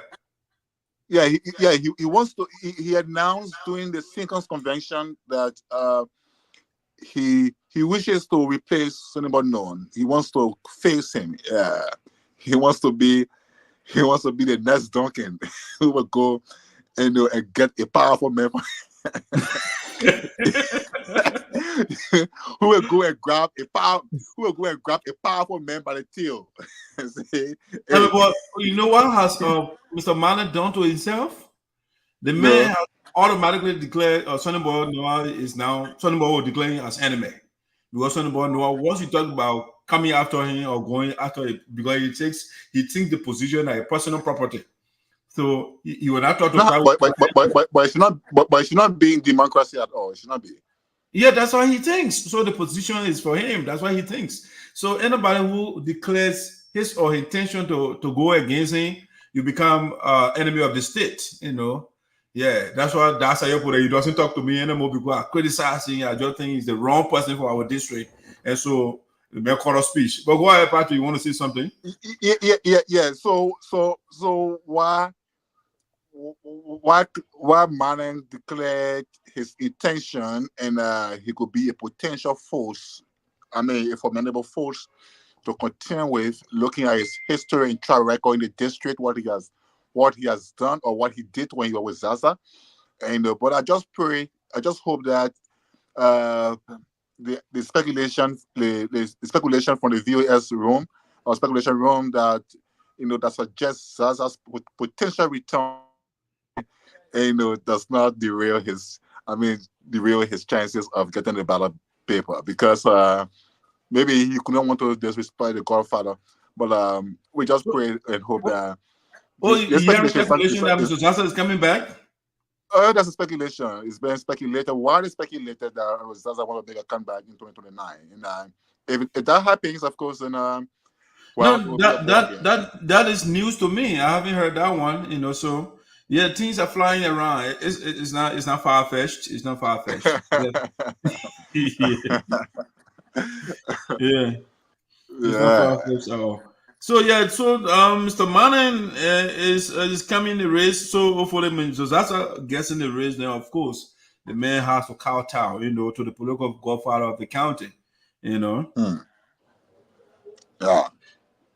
Well, so those I don't know Mr. Manning right here. This is Mr. Manning, his wife, beautiful wife. Yeah. So the man wants to come and challenge our man, Sonny Boy Noah. Yeah, let's see the great man, the man that can be wearing gold and diamond, everything on his body whole day. Yeah, so that's the man. The man they told us, borrow medicine, Joe. We had borrowed medicine, but he took all his shoes. Yeah, I don't know why he took all his shoes when the man that was supporting is a borrowed medicine. But Claro Mana is coming. 2023 is not this one. It's not a speculation. The announcement was made by him. So look out there for Mr. Manning. Yeah, let's see. I mean, I think that was the purpose for which I think I understand he has a foundation in China, right? Yeah. Okay. The Clarus Foundation. Okay. Yeah. So, do you know of any other activities of the foundation? Yeah. The foundation has been instrumentally involved in humanitarian. Yes, it's been potentially responding, I mean, to community development in back home in Sinoe. The foundation has been assessing, has been doing need assessment, rehabilitating pumps, and paying children's fees and providing needed social services, to family who are in need. Yeah. So it's been doing that in Monrovia as well. Too. The foundation has been contributing to local community and organization development, through its establishment. Yeah. So I think there was a program. In fact, there was a launch in December. It was a big program in Sincon. I mean, booze was slaughtered, and the people experienced some community initiatives, that are ongoing. We're hoping and double up with more of these activities and get light to the people. Yeah. The guy is friendly. He knows the culture. Sonny Boy Noah has a very huge challenge here, because the thing Sonny Boy Noah was bluffing with here, he pulled Chinese zinc over a few houses inside, and that what they put, he let him. Even though you could not put zinc over on top of the buildings at the port of Greenville, they are all leaking. I mean, I met with a new port manager the other time. She said the place is broken down, my brother. The man left that place like a gold mine. Yeah.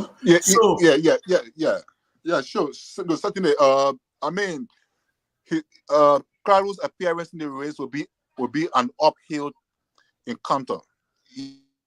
Alex, on Zaza's entire team prior to his coming to the United States or coming to Monrovia, on Zaza's entire team, I mean, he was the most connected, in terms of, people's relations, human relations. Yeah, everywhere he appeared, he was most talked about amongst Zaza's followers.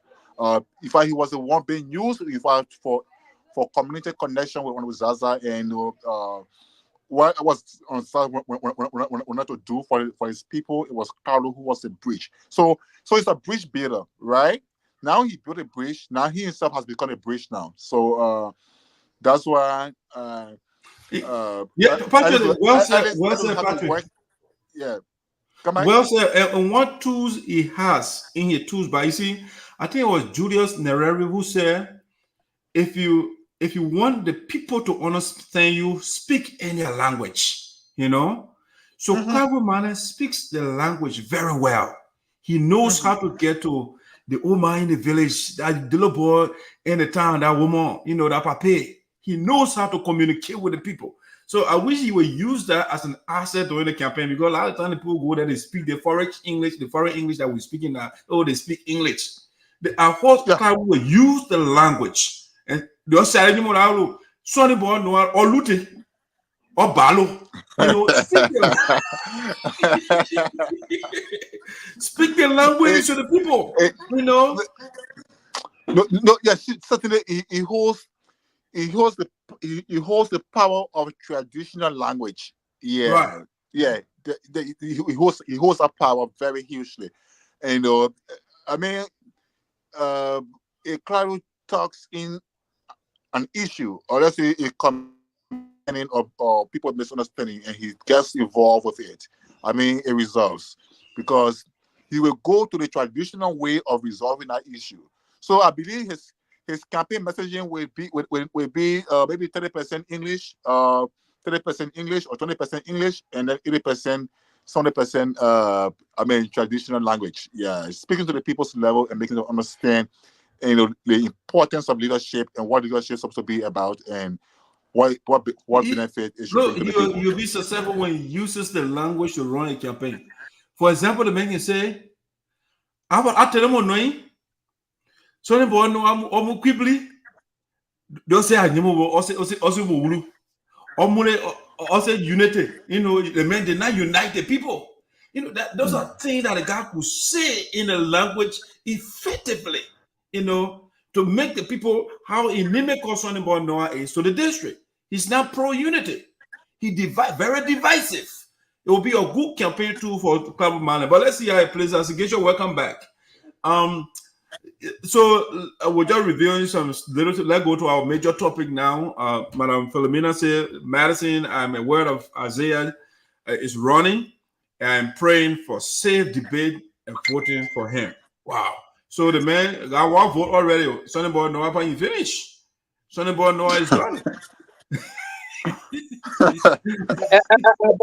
but that then we should be asking too, what happened to Manatale? Because Manatale is coming also in 2029. I just should be answering that question.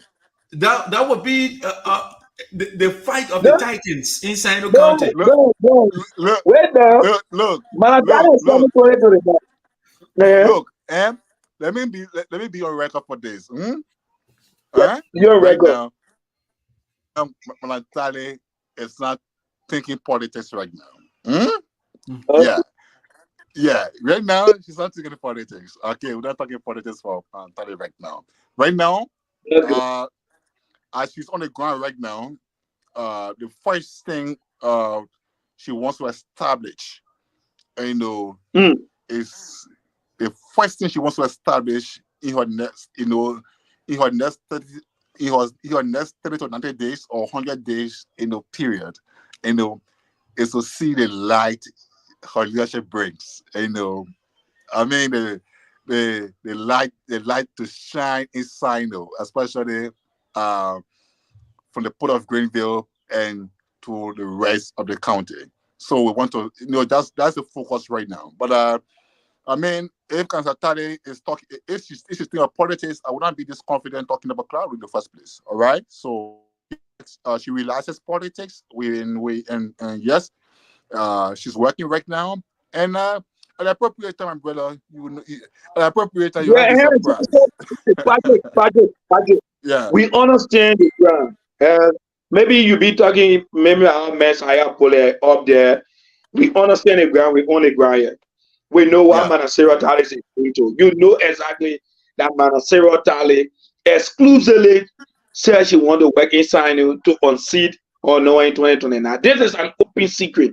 So Oh for now, no, yes, no, you got it wrong. No, you got it wrong. You got it wrong. No, you you got it wrong. No, you got it wrong, Sir Patrick. could not accept that. You know, Manatare could work. Signature done, you can come in. Signature, go ahead. Patrick, you know, Manatare who have gotten job anywhere in Monrovia or so. But Manatare exclusively said she wanted to work in Sinoe. And that was against the backdrop for her to have presumed district number 3. You and I know very well that Manatare is coming 2029. This is an open secret. Everyone in Sinoe knows this. So for now, yes, I would want to agree with you. Election is finished for now. She's focusing a little bit on the vote. Now, you know what Manatare is trying to do? She wants to have a constant engagement in district number 3. You're going to see it in the next few months. Constant engagement in district number 3 than any other district. No, let's pay a pay. Okay, So let me help you. If that is not the ground, let us update that on what is unfolding. If he mentioning another person's name, if he's mentioning another person's name, that's good. Look, when we have competition in our country, I think it will help our country to get better. All right? We have had one set of leaders coming, and the little things they do, our people. But when we find the competition in our political arena, I think our people get benefited. For example, Manatare is building this politician is building that. Whoever wins after election, it remains.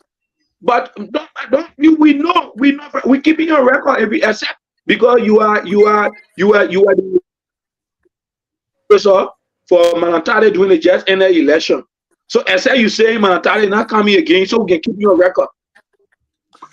So thank you, comrade. I mean, I like the way you put it. I said for the record, she is not concentrated on politics right now, but working. Every Sinoe citizen will be around before or even after 2029. Every Sinoe citizen. For the record again, she did not say I'm going to sign those purposely, to unseat anymore. Because even without going back to Sinoe as in the implement of government, without going back to Sinoe in the implement of government, adequately, she will have still won Sinoe and they've met in any election. In any given election. Why did you win Sinoe? Let protect the man. That thing that happened, the CDC, stunt and other stuff that happened, for on the power of incumbency. The president when the president ticket, they mean you all get all the development, all that talk, and the CDC stuff, the CDC spirit, the CDC manipulation and everything that happened. We don't want to talk about it, right? But honestly, without that CDC stuff, and brother, have been a done deal for Councillor Talley. However, Councillor Talley took this position and she insisted vehemently, unrelentingly, that she must go to Sinoe, either as superintendent or as sport director, so that she can adequately give back to her people through public service. What she was doing was private service. Through the massive job foundation, giving the farmers, empowerment, education for students, healthcare and all that stuff. It was private, but leaders are celebrated, or leaders are more, skilled, in public service than private service. So, for example, how well you handle public resources, how well you handle your public office, how well you handle or you impact lives using your public office, and that's the kind of record she around. But or else she should have still been back in Sinoe doing her unjust work. But now in Sinoe, the title will not be ruled out of any development initiative or any political decision-making processes or any election. She won't be ruled out. She's a potential person in any given election, whether at the district level. And one good thing about her is that She's comfortable in 3 areas. She's comfortable in 3 areas. She's very comfortable in 3 areas. She can win election in any of the 3 areas that come to the Patrick, let me chime in. Let me see. I want to agree with both of you. Yes, on the side of Patrick, her primary focus right now is not politics. And I think Basilios Zaraza said that as well. It's not her primary goal right now, but she is still in the political arena. I agree with that. But strategically, that's why I agree with Sugesha. Manantale strategically went to Sinoe County to obliterate and annihilate Sonny Boy Noah. Okay, that's what she's there for. So what she is doing, if you look at the record in Sinoe County, if you look at the political trend in Sinoe County, a lot of the guys that came to power, they started from the local level, right? So you had the late Senator Mabutu Nyepan, right?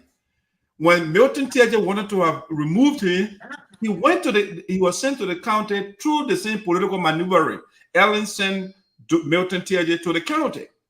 And so through that process, Milton Tiaje permeated every facet of the county. And so came election time, the man subjugated the great Senator Mabutu Nyepan. Now, the same thing you see Crayton Duncan. He was brought in the county by Milton Tiaje. And then overnight, the man removed Milton Tiaje. They brought Sonny Boy Noah too, the same thing. They brought Sonny Boy Noah to the port. Sonny Boy Noah used that as a conduit or as a subterfuge to ascend to the Capitol building. So right now, Madam Xavier Talley is using that same tactic because I think it's in sociology, they have a theory of propinquity. The closer you are to somebody, the better it is for you, right? So she is getting closer to the people so that Sonny Boy will be history. That's the whole strategy here. I agree with you, Esoteric. I agree with you. I agree with you. I agree with you. Patrick, it's just simple. It's just simple. I mean, Zach summarizing. Let's just speak, please.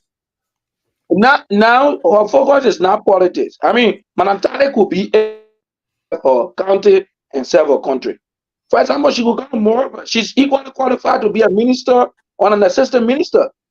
Manantale was so instrumental in United Party's victory. She could request. Well, now, think about it, Patrick. Why do you think it was quote unquote said that some officials, some lawmakers were rejecting Manantale to come as superintendent or port director? Why do you think so?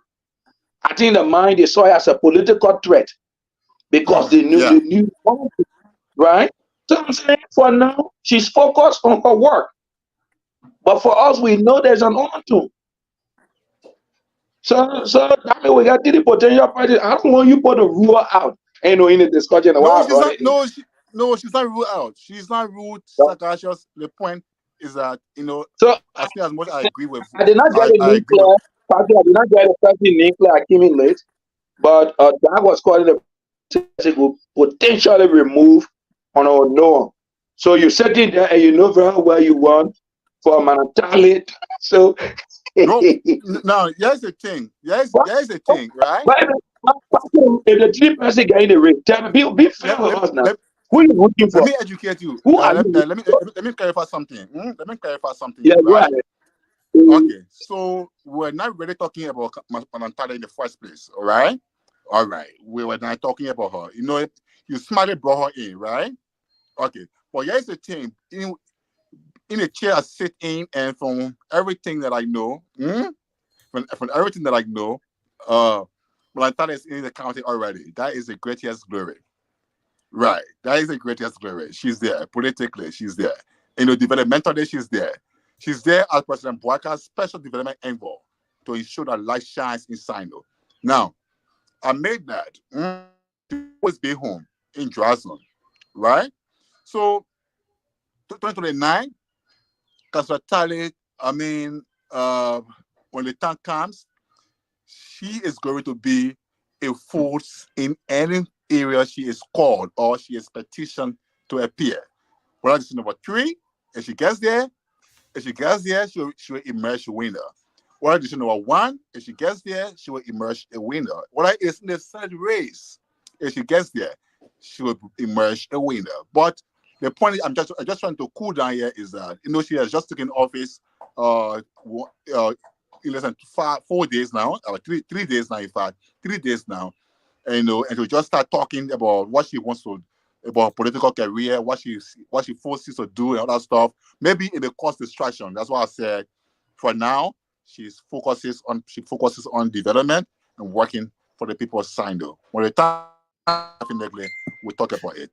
That was the reason. Patrick, I mean, when I talk about strategy, the one is very smart. She's a lawyer. She's a corporate lawyer in the US here before going back home. So, I mean, as a matter of fact, she's a general practitioner, when it comes to law.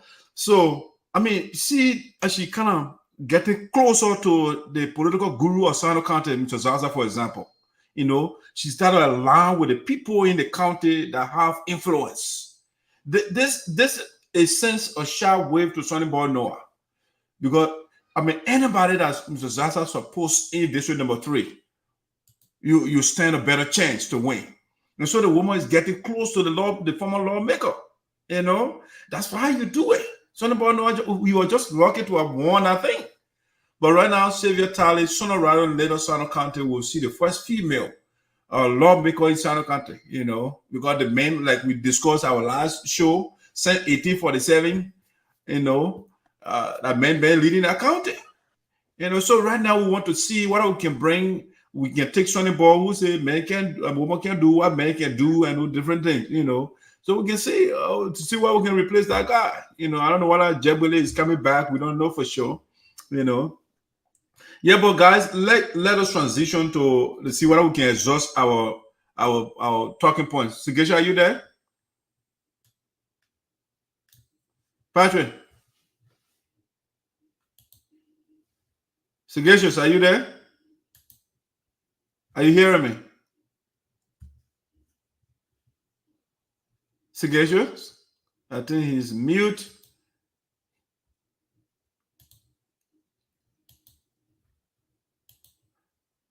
So I will kick them out and then they will log back in. Let's see here.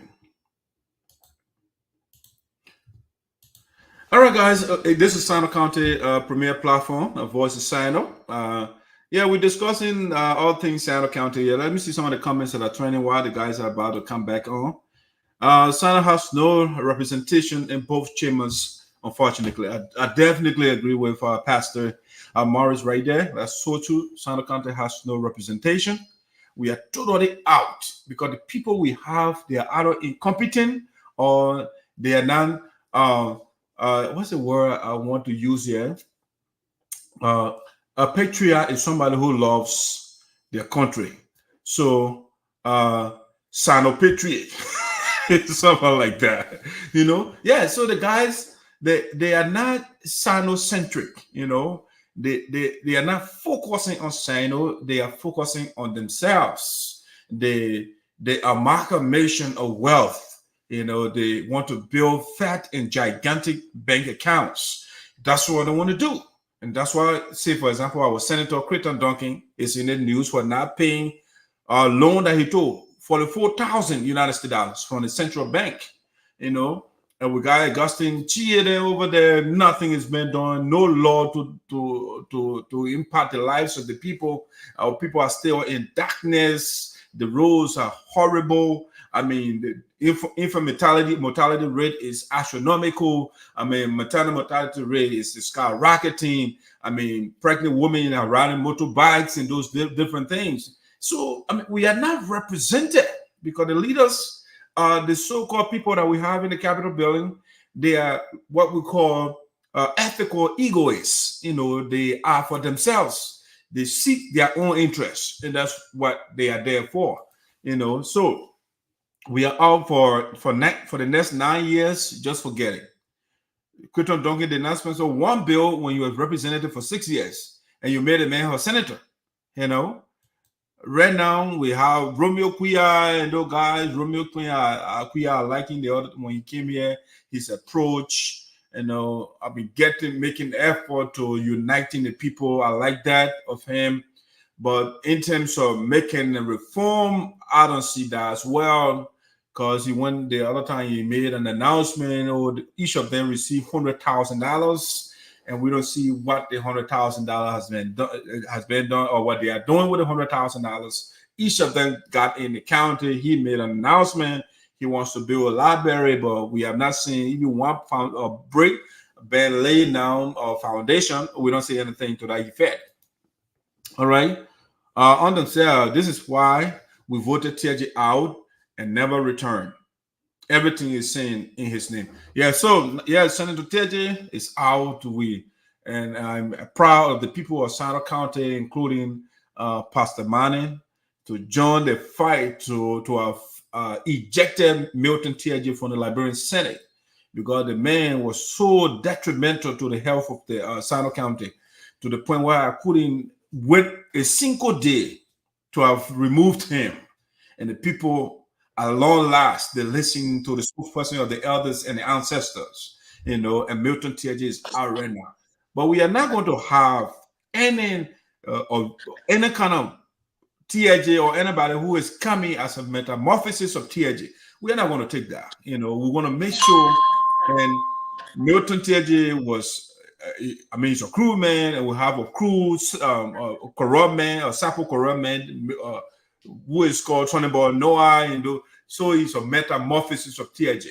And we want somebody who cares for the people. We told the American Liberian member, we told you guys a long time, he's a bad man for Sinoe. And you don't listen.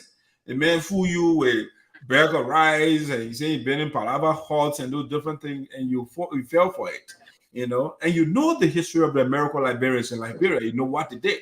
For 133 years, our people were excluded from the power structure of the country. And you brought the son of the American Liberian that treated you is like somebody breaking the son, the Jewish people breaking the son of Hitler, or the great-grandson of Hitler to come and lead them. How you do that? It doesn't make sense. So you had this American Liberian guy. The people led, they suppressed, they subjugated, they did everything to our people. And then Gallo made a door. The late Sergeant President Samuel Doe and other stubborn Western guys, they say, you know what? We have to end the hegemony of these people, these tyrants. And they brought the indigenous people to the fore. Now the likes of Milton TJ and Sonny Boy Noah and the people, they are replicating, they are rejuvenating the bad philosophy of those people. And some of us, we are not going to be quiet. We want to be here to make sure we say the truth. What are the Sapo men? What are the crew men? What are the Drapo men? It doesn't matter. It's about Sinoe County. I want to see the children. Sinoe County, the Tell Regional County, having the best university. We're not talking about community college. That's the third original county in the Republic of Liberia. And we don't have a university.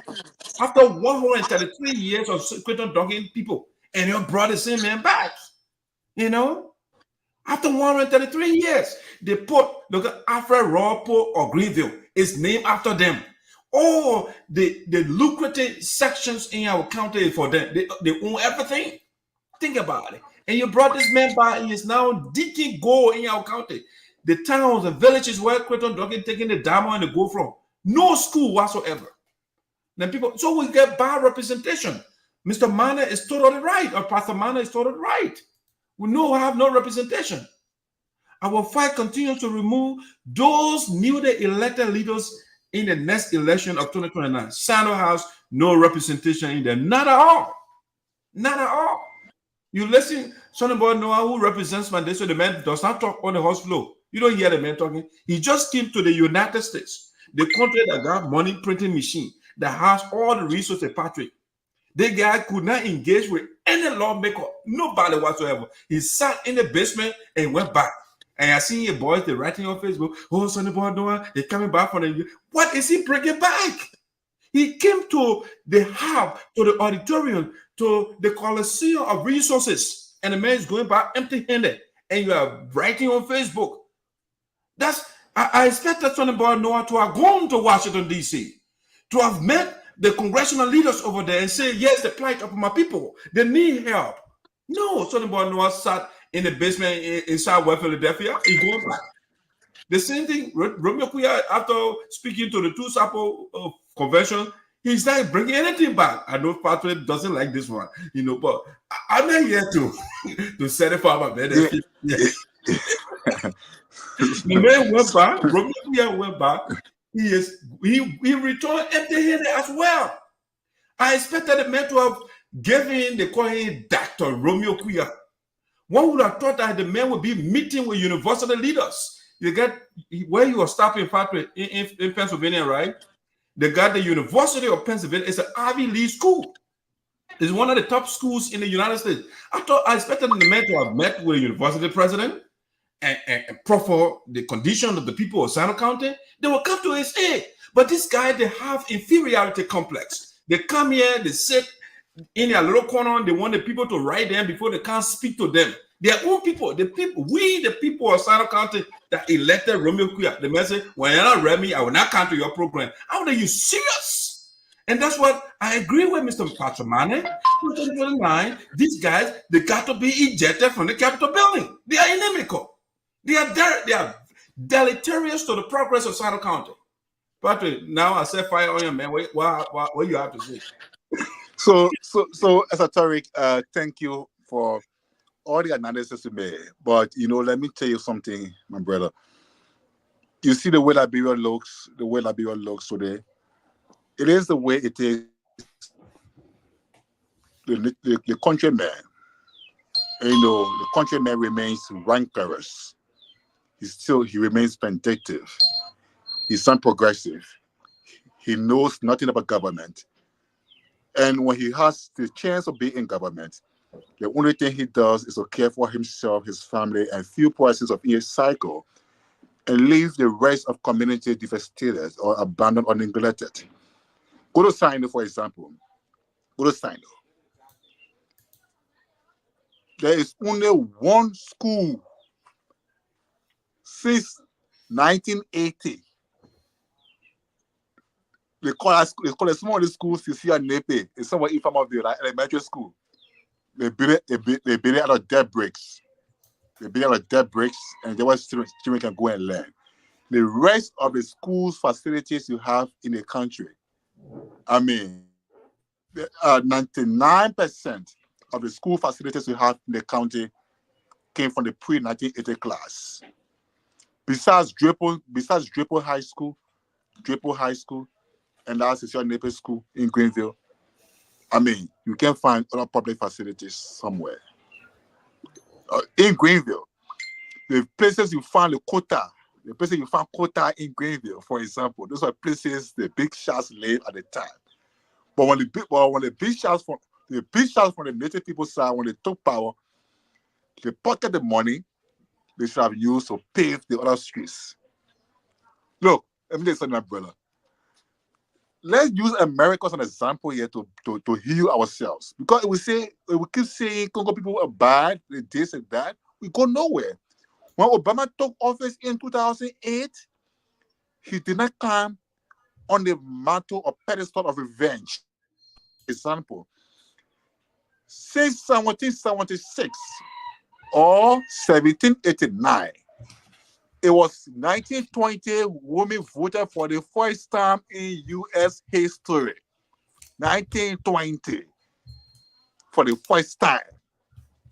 Everything Abigail Adams did to campaign for women's rights, all that stuff there, it fell off fruitless ground. But see America today. Black people are not voting anything against the white people. No. Even if they're voting anything against them, it's not as better as we do in Liberia. We say, and let me tell you something about the Duncan. Inside, my brother, if you ever read about Reuben Duncan, for example, you will applaud him. You will say, wow, this man did a marvelous job in Sinoe. What did he do? Is that from Sinoe, though? Is that from Sinoe, though? All right. Originally, it's not from Sinoe. Summer in Sinoe. He went on a summer in Sinoe. All right. As a military officer, or a training commander. But he established himself in Sinoe, and what he did in Sinoe, if you follow his track record there, you'll see here. So what I'm saying in a nutshell here is that Liberia is not progressive. Liberia is not going anywhere. It's because we are in charge right now. If you compare the 133 years rule of the American Liberians, if you compare it, and you remove the development, and you now come to our 44 years. Yeah, for the 4 years, for the 4 years leadership, there's nothing. All right. But Patrick, educate our viewers here. What did the American Liberians do in Liberia? Good. Why they did in Liberia? What they did in Liberia? First of all, they opened government to all of us. Right? Patrick, don't give the audience erroneous information. They did not open the government to all of us. Listen to me. Go ahead. Listen to me, my brother. Go ahead. Listen to me. The American Liberians, remember, they have 4-class system in this country. 4-class system. All right? Those who came from America, those who came from the West Indies, the recaptured slaves, and the indigenous. The American Liberians who came from America, they fought those from the West Indies and the recaptured slaves. They fought them, they sidelined them up to what? 1869. Yeah, they fought them, they sidelined them, they muscled them, they strangulated them up to 1869. When the first, as they call it, mulatto came to power, Ijero. What they did again, they removed him from there. They killed him again, and they pushed back onto power. All right? Mm-hmm. Then, as time went back, the West Indies too began to have a chance. And then came the Congo, the recaptured slaves. Now, they were called the Congo people, the recaptured slaves. The recaptured slaves were not originally part of the whole arrangement. They were almost like the indigenous people. They were being sidelined. They were just parked there on the back row. What they call Congo Town. They were dumped. But they too, they maneuvered their way through and they came part of the system. The same way too, in the 1900s, Barclay opened the system to the indigenous people when he made a first speech and said, we cannot build a Liberia without a couple of sisters from the hinterland into the party politics. That campaign, he passed it on to Tubman. And for the first time, Cheese became appointed. You had people like in Johnson District, you have for the first time, Joseph Slaro. You had the election of late Johnny Clark, whose daughter is now president of USAA, and you have other people coming to leadership. All right? So the point I'm making here is that all these things were bitter. They were not good for us. Everything was bad.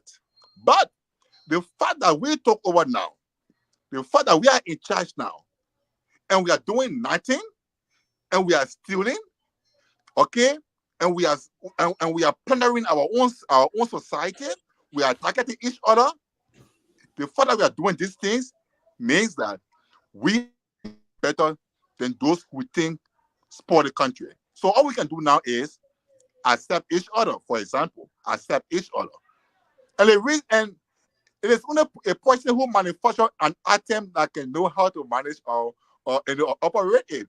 We don't know anything about government, but God inspired us to take leadership. He helped us to get to leadership. Yet we are doing nothing with leadership. All right? So the people in the past, let me come in. You see, Patrick, there's a difference between tokenism and inclusiveness or inclusivity. Okay, so you just said these people been in power for 133 years, and you were only able to name another 2% from the village somewhere, the Tanchi or the Tan.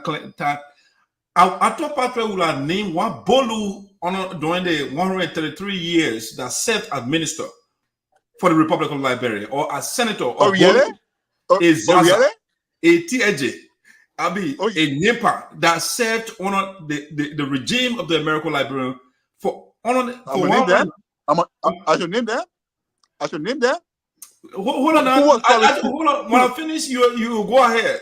So let me finish my thought. So what you just said when you say inclusive is actually tokenism. They gave one or two person subordinate position, and Patrick said we should celebrate that. You know, there was one party system in the country. There was no multi-party system in the country. But Patrick said the country was open to everybody. Where the True We Party, they had complete hegemony over the country. It was they ran the country as though it's a family, organization. You know, that's how it was ran. Our grandmother, our fathers, our mothers, the people before us. When these American Liberians, they come into the towns and villages, they are running. Because when you are captured, you have to carry these people on your head, on your shoulder, on your back. You carry their loads. They treat you like cattle. But Patrick said, yes, the country was open by then. No, Comrade Patrick, that's not openness. That is what they call subjugation. That is what they call oppression. That is what they call slavery. Where you are only relegated, your people were relegated to be gay men or gay women. Gay boy, that's what you could do before the coming of President Doe. It was Doe that opened the country. So you made reference to, say, for example, the United States. And you say, oh, the blacks, they were subjugated, and now they are not vindictive. That is not true. But now, let me just grant you that. Patrick, guess what? America gained her independence in 1776. When did the first black man become president in the country? It was quite recent. And now we just have, you said women had the right to vote in 1920, which you correct.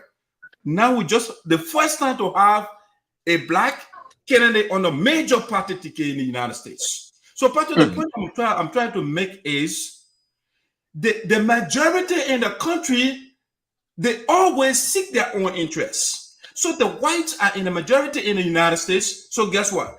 If you look at the history of the presidents, they are all whites. They're not black.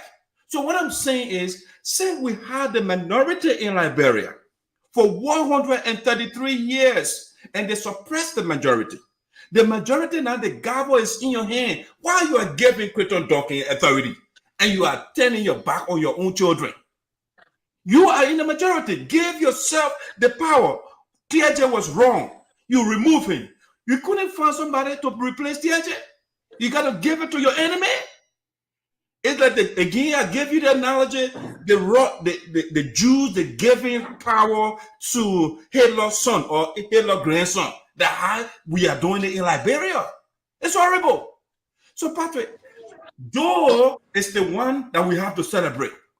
It took, the people said, a non-educated, illiterate man to open the country. It took people the back of Matthew. It took people like Dr. Famule. The Dew Masons and those people to stand up to the oligarchy in the country. To have Patrick and myself doing this right now. To have a conversation about Liberia. Before then, it was treason to talk about the authority. So, Patrick, you can't say these people open the country up. No, they lack the country. They told us. Those people, they took the country as a commercial farm. And that's why right now in Liberia, your Ministry of Finance is for the American Liberian. All the very ministries that just recently Doe was trying to do something to build ministry, and the people that came and they say another American Liberian, they took it out. And we have the first American Liberian so-called Harvard educated. What did she do? What did she do? So, Patrick, I'm saying we, the majority, the indigenous people, we blunder? Are we blundering? Absolutely. We are blundering. The corruption is horrible. I agree. But all of us, we are not corrupt, Patrick. We cannot take our enemy and put them to come and rule us. That's my point. Let's find a Patrick. Let's send a Patrick too. Let's send a Bolu. Maybe Patrick will do something different. Let's send a Basilio Zarza, for example. A noble young man who is doing well in the United States here, the military. He could be a good leader for Liberia. But we can't bring in a Duncan. Duncan doesn't care for you. So I will start right there. Go ahead, buddy. Okay. So, Buddy, thank you so much. So let's go to Sinoe. Yeah. It took America 219 years. 219 in 19 solid years it took America to give black men the opportunity to sit in the presidency. And only a year he sat there for, he left. They took it back. 219 years. It took Liberia 133 years. And since that time, it has only been indigenous. Now, here is the point. In Sinoe, Greenville, for example, Greenville has been soaked up. Greenville has been vicious sea erosion. It's been a siege. That sea erosion started some part of 2010. Yeah, it started to get serious. In 2010, it started to get serious. And 2010 to today, that's 14 years. 14 years, no solution. The people would not have sat over there and allowed the sea wash away their city. They would not have condoned that. The J.J. Jones Bridge, the one that connects Seabed and Greenville, go see it. At the verge of collapse. Nobody cares about it. They couldn't have condoned that. Water has not gone to Greenville. Water was in Greenville. Water was there. Water has not gone to Greenville. Go see what's happened to the water facilities there. So the point is that if you take the development of the people away from Greenville, the people's development, if you take it away, the only thing you have left standing, and will be the few development projects that Romeo did in 2015. Even esoteric, the football field that Romeo caused still the last time. The fence of that field, umbrella, to even pin that fence, to pin it, it's a war, it's a game. What I'm saying here is that we the native people, God has given us the opportunity to take leadership. We took it in 1980 to this time, 44 years. What have we done with the power? All right? All we have done is steal the money in the country, go abroad, build houses, right? Everybody that's all the native people that serve in government, all of them got houses in America. All of them. They got houses in America. All right? The point I'm making in short, to conclude before to turn it back to you.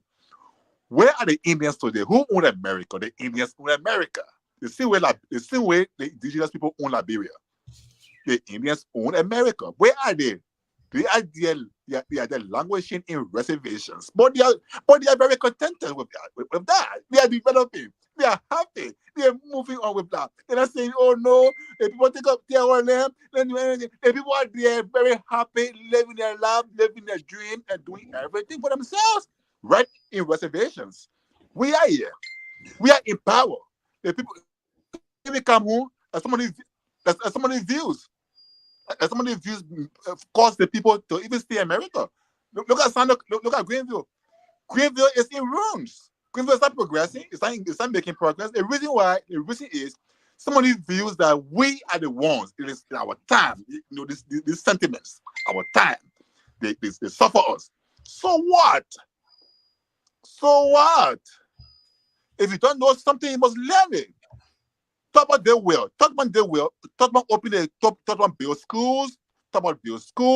They send the guys abroad. When they came back, their eyes open. They learn government, and then they're not in government. That was marvelous. But what have we done to ourselves, brother? What have we done? Who's sharing the money now? How many persons from the Congo background in Parliament? How many persons there? No. Indigenous people. They could make laws now and say, you know what?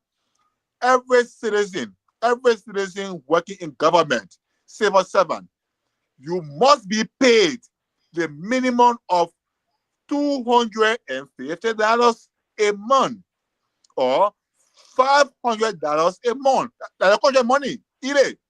As a citizen, is that right? But what do they do? $125 is what they give them. And they increase their own, right? They increase their budgets. They increase their project money. Why should they even have money for projects in the first place? That idea, it was never on Richard Herring's. All right? It was never on Richard Herring's as Speaker of the House to put money in the budget and say he's going to do his projects in Sinoe or in Mangidi or in Bond County or wherever. No, it was not. It couldn't be Richard Herring's. But our indigenous speakers in the budget, they put 100,000 in the budget, carry it somewhere, enjoy it, and they say they could do projects. Is it their responsibility to do projects? Look, my brother, let me tell you something. The American Liberians, the Mulatto, the West Indies, and the Congo, now the Congo people, now the indigenous people, all of us, one way or the other, we feel this country. But we, the native people right now in charge right now, we are the ones who failed ourselves in our country. Patrick, thank you, but no thanks. A couple of things as you first address. You talk about Greenville and you talk about no water right now, and there was water there before under the regime of the American Liberian. You talk about the bridge or bridges in Sinoe, and they are breaking down, and they were constructed under the American Liberian. Patrick, I agree with you. Guess what? Who was living in Greenville by then? It was the American Liberians. You must say, well, in the jungle then, when you go to Greenville, when your forefathers, when they go to Greenville, they are going there to work for those people. So they build the bridges, they got the water for them to enjoy. They want to transport your resources from one point to the port of Greenville, from the jungle, so they can transport it abroad to build their empires. That's what they build the bridges. They didn't build the bridges for you and myself. No, to facilitate their business interests. That's why they build those things. If you live in a city, you don't want to drink water. The indigenous people were not the majority. They were not running the Greenville. They were not living there. As a matter of fact, when you go to Greenville on their watch, you go there as a slave. You know, the same thing in Morovia. Our people were in the jungles. That's how our people are living. So when you say, oh, they make these things, no, they were building these things for themselves because they were living there, enjoying the facility, the schools. They were there for them. It's not for you and myself. You know, you talk about the power, for example. Yeah, power. Don't forget that one, because the power was for the people. Our people never have power. Again, I already stated, it took the progressives in Liberia to open that country up. The progressives. Let me put you on mute, Patrick. It took the progressives to get Liberia where it is today. And that's why when I see people, they disparage the progressive, they vilify them, they condescend like the local people. You know what role these people play in this country to have the freedom you have today?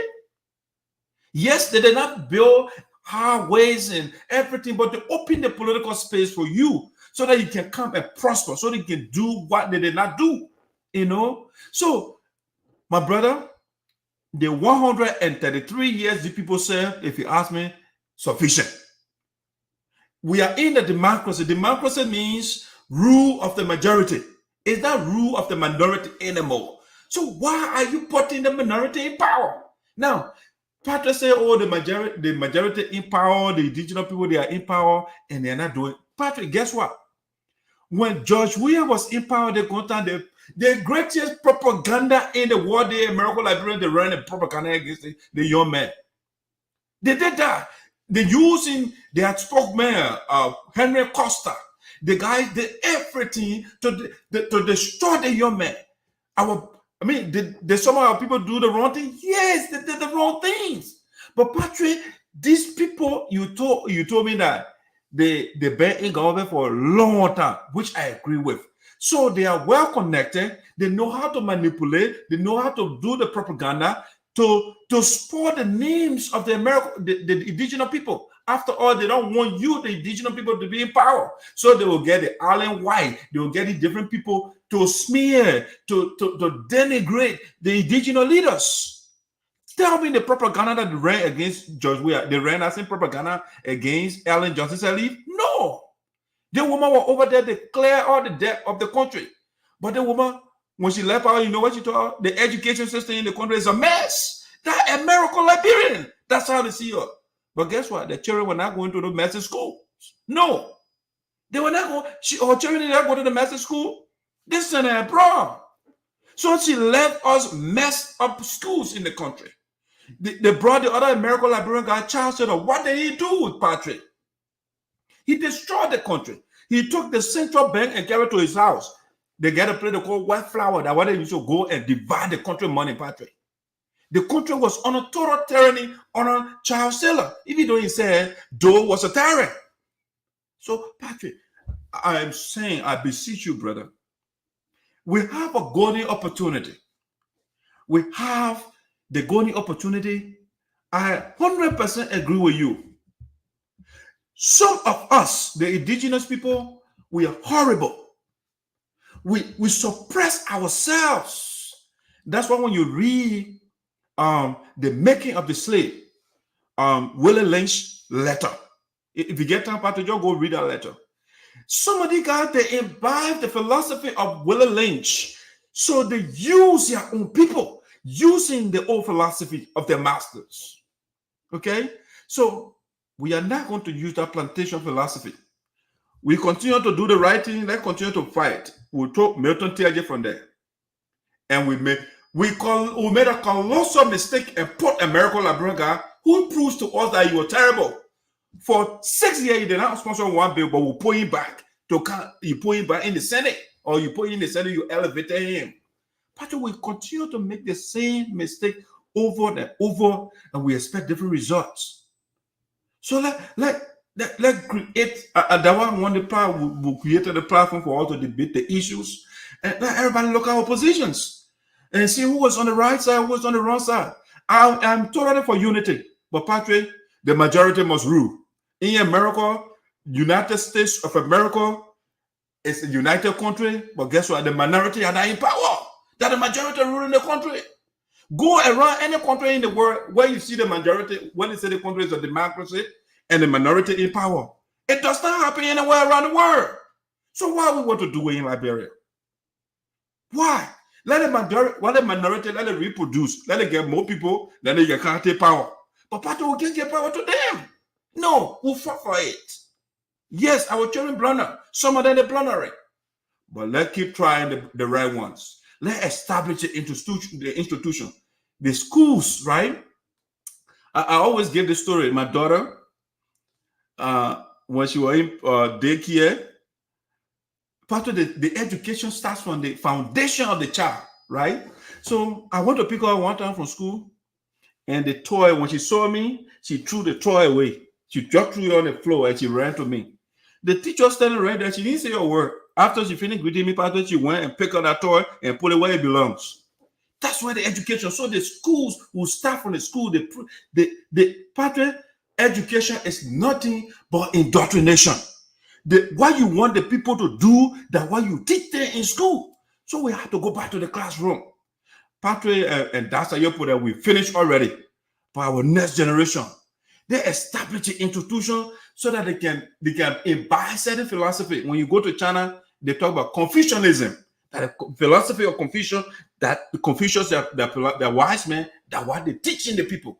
The people imbibe communism. That's what good for them. So, Patrick, let's start to teach our people too and say, oh, let's not bring our old masters to come and lead us again. No, Patrick.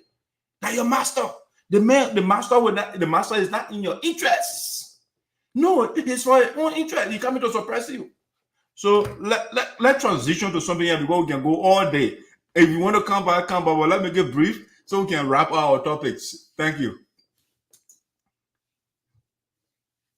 You are on mute. Yeah, I'm muting, please. Yeah, go ahead. Okay. So you see, we are all saying the same thing. The only thing that matters in the whole conversation is I need to put aside the bitterness and to say, no, I mean, it's our time. It's not their time anymore. Look, let me tell you something. When we took over, we did not only take back our country from the American Liberians. We did not only redeem our country. We did not only suspend their constitution. All right. We inflicted the worst form of human punishment. Yeah, we did that. We paid. I mean, they paid dearly. They paid dearly for 133 years rule with their lives. They paid. So that sacrifice alone was supposed to be an atonement. Yes, that sacrifice will be an atonement for reconciliation to say yes. We talk about our country. We punish them for even plundering our country. Now we have all reconciled and we are back together. Because no matter what, Liberia's progress is tied to these people, my brother. Just take 44 years. Move 14 years for 44 years, 34 years. Okay, let move 14-year war from there. 34-year rule. Let move 34 years. Who brought the war? I'm saying to you, that's the same people. And guess what? And guess what the mistake the indigenous can make?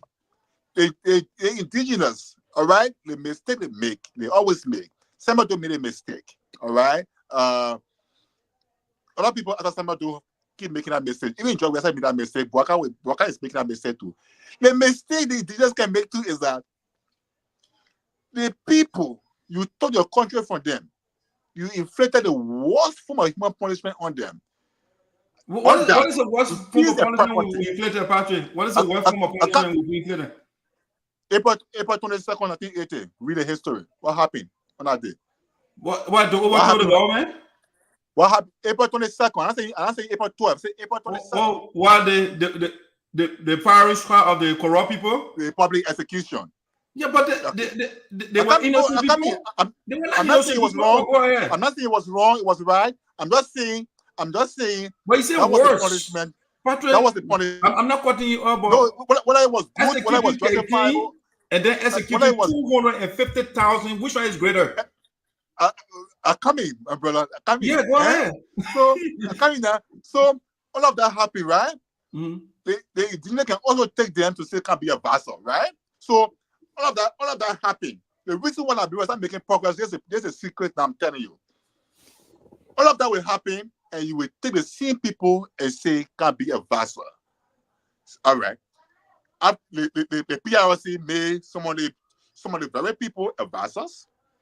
When the PRC's transition into civilian government, some of the same people became a vassals. When Taylor came, the same people they were a vassals. When Ellen came, the same people were a vassals. When John Weah came, they were a vassals, and they are now a vassals. So my brother, so tell me, what advice will you expect? What advice will you expect? That's one part of it. The second part is that we take over our country. But Patrick, you're making my point, though. Eh? You're making my point. I can't be. I can't be. Why can't you make your enemy to be your advisor? And that's what I'm saying. Oh, very good. Yeah. Very good. So the point I'm making, so we say the same thing. So the point I'm making is that, so in this case, the only way they can give us the best ideas, their best direction, is when we reconcile and we heal. Now, Thomas came to power in 1944. From 44 to today, what are we using? What are the government using here as a policy? What is the government working to here? The government working to is Thomas open door policy. Nobody is a native man is not smart enough to recraft, modify, redesign. All right, the native man is not educated enough. President, you're not read the PAPD. Now come in. What we are using here is what we are still using here now, is Thomas open door policy document that our reliance for governance in this country. Which was a horrible one. Yeah, all the That policy was horrible, right? but go ahead. That document worked for Tottenham. That document worked in Tottenham's time. It worked for Tottenham and his people. But the document right now is not working for us. That's why you see unemployment is huge. That's why poverty is raging. Because why?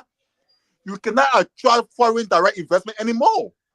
And Tottenham open door policies talks about what? Foreign direct investment. All right? There was there's a Liberian author, American Liberian author who wrote a book called British author who wrote a book, Growth Without Development, right?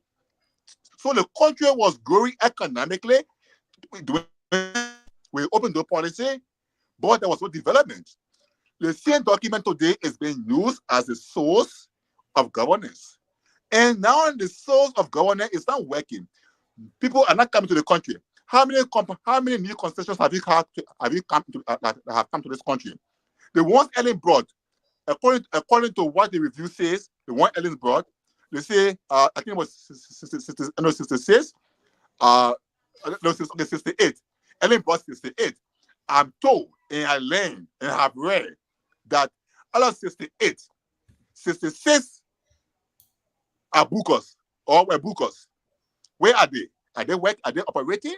So the point I'm making is that the native man, as smart as he is, as educated as he is not able to revise the open door policy, repeat that document, bring it into current day reality to say, you know what? Yes, the open door policy is for Tottenham. Now we have a new idea. We have a new method now to attract investment, to bring investment into our country, to curtail unemployment, to rebuild the economy. We have a new idea. Everything I'm saying in a nutshell is that we ourselves, we get our country in our hand now. But we have not exhibited the ability to lead our country into prosperity. When Paul Kagame took over Rwanda in 1994 as a rebel leader, what he did, he reconciled the country. He just won a second term. He just won his fourth term. I think for a fifth term. All right. He just won another term. Just got sworn into office. Why the people are not saying, no, we don't want you? It's because he reconciled it. He focused on building the country and raising the country's profile. In Liberia, we took over the country and we refused to build the country, but we build ourselves. How many native leaders have gone to hospital in Liberia yet? How many of them? That I beg you, please help me out. Give me one, please give me a few names of native lawmakers who get sick in this country and go to a local hospital here. Please give me their names. I beg you. Help me, my brother. I don't know anything. Help me. He said, help those me, guys please. go to hospital in Liberia, but I know they fly out of the country, but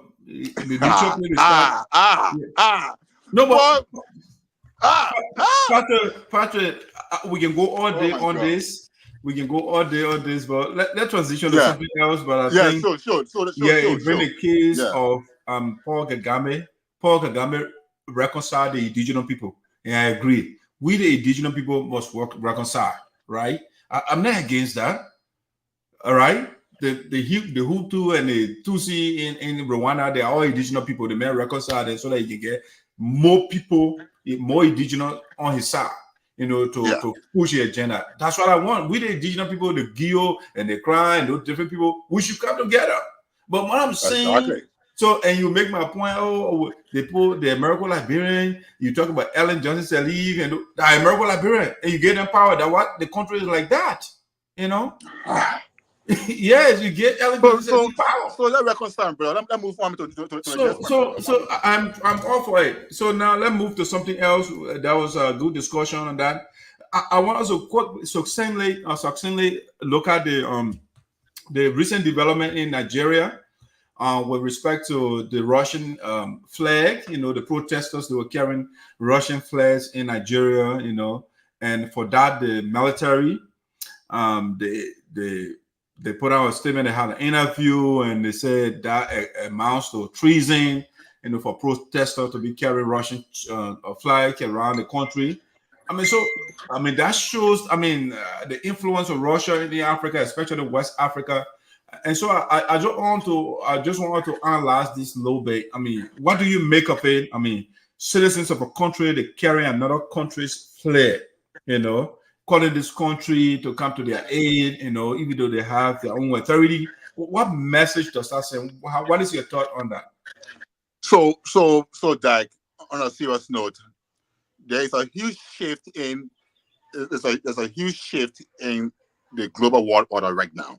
All right, Russia is even trying to overtake China, of exerting its influence in Africa, and it is no secret.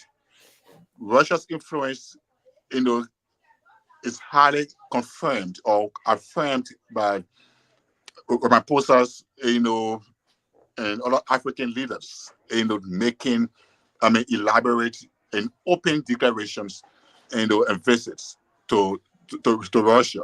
So this tells you that Russia is seriously, finding a new trade route, a new military route, and a new economic route.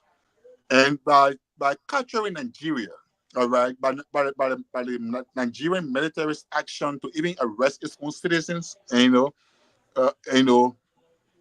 charging them and arresting the citizens for carrying a Russian flag and charging them with treason, it tells you that Nigeria considers this as paramount and key to its military potency and economic, vibrancy. So it is no joke. And once Russia takes over Nigeria, captures Nigeria, Africa's most populous nation, it means that Russia has captured Africa. Definitely, it has captured Africa, and we have to be on the watch. The Russians perhaps will be coming here to Liberia. In fact, they were here. They were here through the Putu Iron Oak, deal. All right, America dislodged them from here, by pressuring the government, to terminate the deal. All right. So I think Africans have to be very careful how they proceed, or else they will be caught between the scissors of the great world powers. Because what Nigeria is doing, it will offend the UK or Great Britain, and Great Britain is an inseparable ally of the United States. All right. In fact, Great Britain is a leading member of NATO. So Nigeria will be on the verge, of serious consequences if there's some tread with caution. So, Patrick, I want you to zoom in on the action of the protesters carrying Russian flag. What message are they sending to their government? Patrick is in power. Patrick has a flag. But Dr. Yopude is protesting and carrying another person's flag. How do you analyze the action of the protesters? So what I see here is that, first of all, there is a post-colonial defiance here. Okay, remember Britain and other European powers, they inflicted colonial, pains, colonial abuses on countries like Nigeria. In fact, most of the countries that they have not even paid back. They have not paid back. They have not paid for the damages it cost some of the countries. So, besides that, most of the countries like Nigeria, Kenya, Zimbabwe, and the rest of them, they have not reaped the benefits, the dividends, of post-colonial life. All right, you suffer the people, you take their land from them. You enslave the people, you beat them, you did all the bad things for them, they declare their independence, but you refuse to pay them for the damage it caused to their lives. All right? In fact, some of the people die in the struggle. You don't pay them. And they're not seeing anything coming, for example. So they're looking for a new home, my brother. Look, if you have a long-standing friend, a long-term friend who is successful, but it's not helping you, all right? Your infrastructures are broken. I mean, your systems are all broken. I mean, you can hardly find it to eat. Your citizens are all employed, but they have billions in accounts. All right. When they give you 1 billion, when they give you 1 million, they come and take 500 million from you. And all these things, Nigerians, other sagacious nations are looking at them to be not helpful for their own well-being. And the only hope they find, especially with Nigeria being Africa's superpower militarily, all right. The only unique area of refuge they find, the citizens find, and try to call attention to the government is Nigeria. So it also means that the citizens are telling the government, I call him Tinubu. Omen. Tinubu. Omen Tinubu. It's time to let the British Crown leave us one.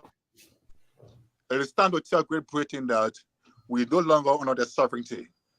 It is time to tell Great Britain that they should leave us alone. In fact, they should get a spare from this place here. All right. It's also a direct confrontation with Great Britain. All right. People get an embassy right there. People get an embassy in the country there. You're not even scared. All right. They get an embassy right there. I mean, all the systems are working there. You're not scared to take the Russian flag. So it sends a serious message. And Russia will leverage this opportunity. Let me tell you, there's a whole wide range of international propaganda interplaying here. Remember, Nigeria's population alone. All right. So that playing is do this thing here or do this thing here. Any consequence, for example, will come to your aid. If Great Britain wants to impose sanctions with America's backing, for example, step in, because Russia alone has faced over 200 sanctions and is still moving still moving like a monstrous giant and not deterred. So I think it sends a bad message. It sends a dangerous signal for NATO. It sends a message to the government of Nigeria that we are tired with Great Britain, and it's time for you to redirect, to redefine, all right, to reshift the diplomatic relationships with the West and turn to the East. And I think that's what's been done.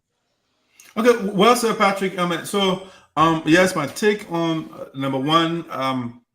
I think it should not be treasonable for suffering people, for people that are poverty-driven, to call their big brother. So, Patrick, I was looking at this report, right?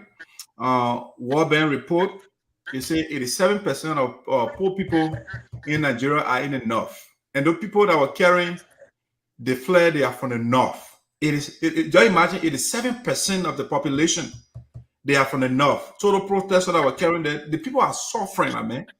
And the government officials, the Nigerian government officials, these guys are using the resources to build mansions and get private jets and do the different, and people are suffering. Inflation is carrying the people in Nigeria.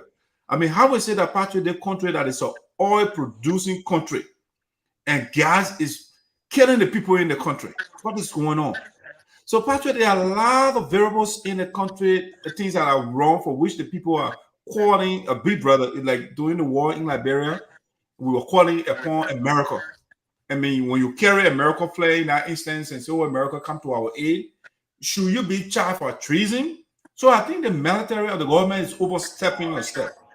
But if somebody should be charged for treason in our country, it should be the government officials. But when you have 87% of certain people in a country, they are wallowing in poverty, and the government officials are, they are drowning in luxury. The military officials are supposed to call those guys and charge them for treason. The government officials are the ones that are supposed to be charged for treason, and not the poor people that are demonstrating to get to at least, the Tinubu came and got rid of the subsidy that the people had before. He got rid of it. As a result, you got inflation in the country, and the people are suffering. The corruption is rampant in the country. And somebody has the audacity, the military, they have the audacity to go after the poor people for carrying a flag of Russia. All right? Patrick, in America, the people demonstrate on campuses, university campuses here. Okay? It's especially vis-a-vis the war that going on in the Gaza. The people carry the Palestinian flag. Should those people be charged for treason? So I think the African leaders, our authority, they always misuse the authority. They go after they go after the wrong people instead of going after the one that are plundering the resources of the country. The plundering, those politicians are the ones that are supposed to be called to be charged for economic treason. They are the ones that are committing that against the people. You know, they're committing economic treason against the people, and they have to be arrested, but not the poor citizens that are calling on Russia. You know, Russia can't do our aid. People don't care for us. You know, and you arrested over 90 of them and charging them for. I mean, it just abuse of authority. It's nothing but abuse of power. And our African leaders, they gotta do better. When you see your children in the house, they are calling on somebody else outside country. You are not leading as a parent in the house. You, the leaders in the house, you are going wrong. It means that you have to revisit your policy, the way you do things. You revisit it. You don't beat the children. You don't put them in jail for calling on somebody else to come to their aid when their parents are abusing them. No, that's what is going on in our country. They're abusing the citizens to the point where, Patrick, 87% of the people are in poverty in the northern Nigerians, where they get oil from, those different things, and the people are in poverty. Something is wrong. So that what the people are calling on different power to come to their aid, and the government say, oh, they charging the people for treason. Also, Patrick, to call it a day, let's talk about the last one, and we'll call it a day. The other talking points, we'll postpone it to the next show. But let's reflect on leaders in Sinoe County, past and present. You know what, Patrick? This is a very interesting topic, and I want us to postpone it. So the whole team will be here, so we can talk about the past and present leaders of Sinoe County. Yeah, that postpone it. So let's end on this Russian thing. Right. So we have to research the Nigerian constitution to know what constitutes treason and what defines treason legally under the federal law. But Nigeria and Great Britain, their relationship is very cordial. It's very good. It's in Liberia, for example, you will spend 2-3 weeks running after a U.S. visa. All right, and sometimes you may not even get it. But based on Nigeria and the UK's relationship, one can desire to go to the UK today, walk to the embassy, and you get your visa to go. Right, without all the restrictions. When you come back, do you intend to come back? Do you intend to come back? And why, if you don't come back, somebody might bring 200,000 in the account to approve. And all that thing. No, it's not done like that with the UK. So as a result, there are more Nigerians in the UK, and UK has more Nigerians go on vacation. Anybody can go on vacation in the UK from Nigeria. Once you have your plane ticket and you have your documents intact. All right. Now, so with the opportunity that Nigeria enjoys, with the relationship that Nigeria enjoys with the UK, and the government feels threatened. Yeah, and trust me, if the government had not come out with this cover, the government action to arrest the people too is a cover up. Remember now, it's a diplomatic cover up. All right, the government can sit idly as though it sanctions the action of the citizens. So the whole arrest and charging of with treason is a cover up diplomatically. And it's a smart move by the government, so that to tell the UK that, you know what, this thing here, we are not aware of it, we don't support it, and in fact, to show to you that we don't support it, we are arresting our citizens. And the Nigerian army is one of the abusive militaries in the world. In fact, in Africa, one of the most abusive militaries. And that's why, because they're so abusive, that's why they're not able to defeat Boko Haram since 2009. The last time, may also rest in peace, Queen Elizabeth and David Cameron, they were gossiping the Nigerian the government. In fact, yeah, they were caught on camera. They said Nigeria Nigeria is a fantastically corrupt nation. Yeah, exactly. So, I mean, the UK's interest is in Nigeria, is very key in Nigeria. Nigeria and the UK, they are inseparable. If the UK loses Nigeria in Africa, if the UK loses Nigeria in Africa, like France losing Nigeria, Niger, France losing Mali, and France losing Burkina Faso. If the UK loses, Nigeria in Africa, it loses a major ally. And the UK will be on the verge, of relegation, I'll call it, from being a great world power. So the government took the decision, in my view, to come out diplomatically and repair some damage, that has been caused. And I think the people should not be arrested. I think they should be another charge. In fact, how they are arrested could be justified. The arrest could be justified, but there should be another charge instead of treason, because treason is a capital offense, and so it means that Nigeria is saying, for example, if treason, because in most African constitutions, treason is punishable by death. All right. So Nigeria is saying that it wants to punish 20 of its citizens, 90 of its citizens to death, for protesting with using the Russian flag. Then of course, that would be an act of humanitarian abuse. And Amnesty International, Human Rights Watch, and all global watch bodies need to come in and call to attention. Roberto, I wanted to thank you so much, man. I really appreciate it. It's amazing how you got a better internet, and the other guys, they're always struggling. Yeah, so that's, you got to show them the secret, my man. So they can. Now I'm different from them now. Okay. I give it to you, brother. You be ball. You be ball. all right, guys. So if you want to leave, that's fine. I want to just read the comments of the viewers. If you want to stay, that's also fine. So we can just, I think they've been with us, they're commenting. So I just also go through their comments, and we'll call it a day. So I will start from the bottom. Otello Coolers here, I'm watching here to learn, guys. So Otello,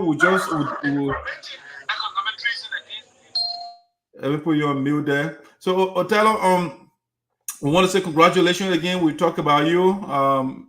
Your ascendancy to the board of directors. After the show, you can go back to watch our analysis of what we said about you. But congratulations on your victory.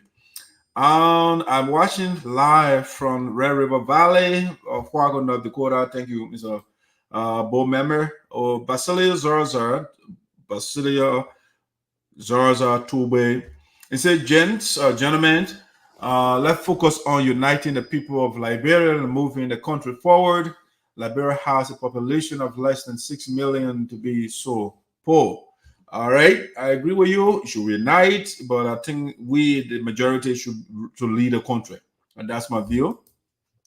Mr. Mana said, in the same way, citizens and the youth of Sinoe County or Sinoe continue to accept tokenism development from their leaders. Yeah, that's exactly what we've been doing. The indigenous people were not considered citizens until the 1900s. That's so true.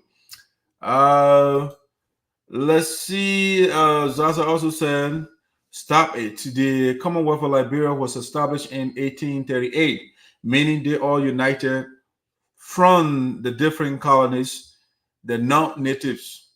The referendum was then signed with the ACN in July 26. Okay. And Mane also said the young man is pirating history as a means of inundating us with erroneous information. Yeah, the people there, people there, son of people there, you don't joke.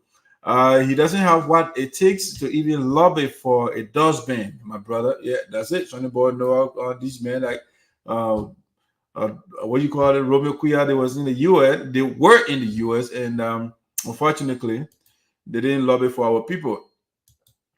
Right now, Madam Philomena said, right now, I have farm in multiple counties in Liberia, and I will send you an invitation to my foundation group chat so you can see I have not seen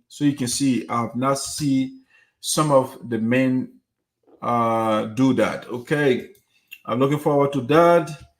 Our fight continues to remove those newly elected leaders in the next election of 2029. Sinoe has no representation in there, not at all.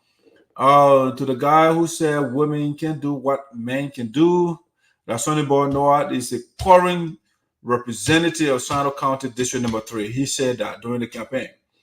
To the guy who said women can do what men can do, it is actually funny because when it comes to leadership, women do more than what men can do.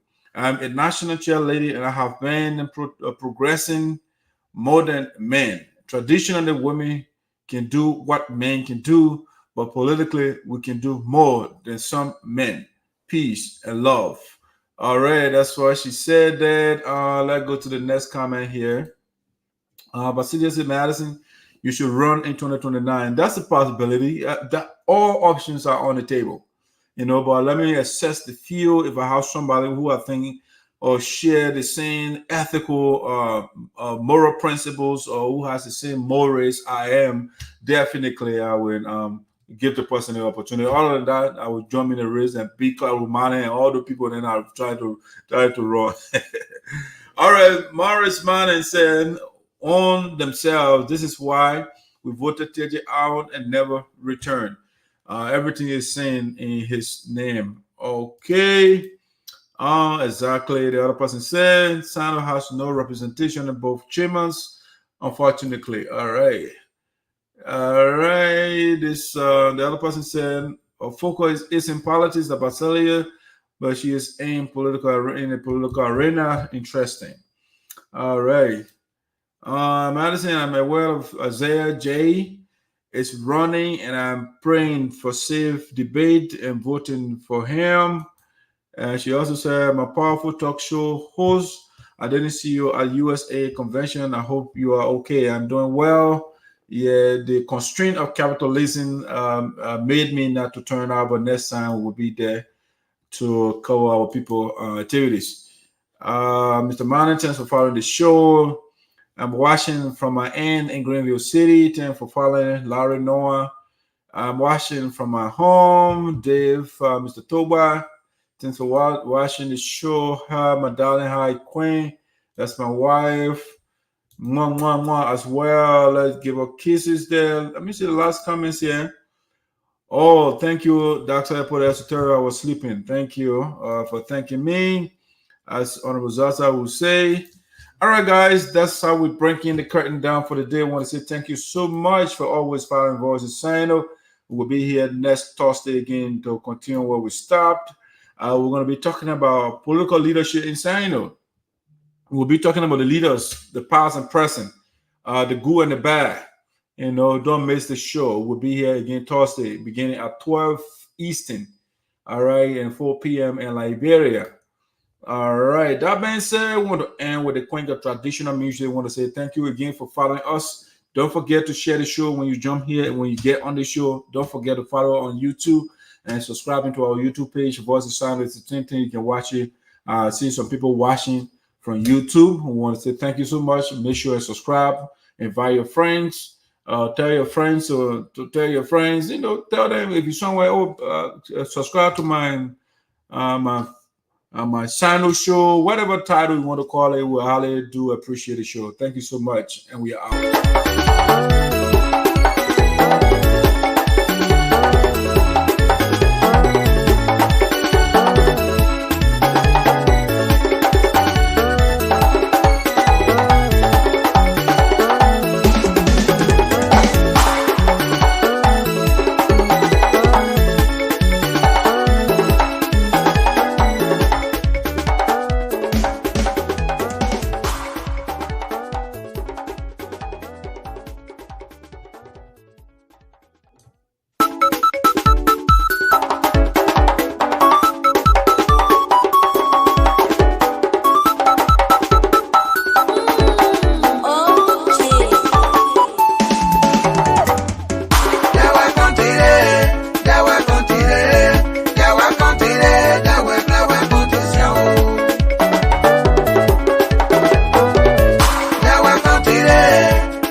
play, see I know.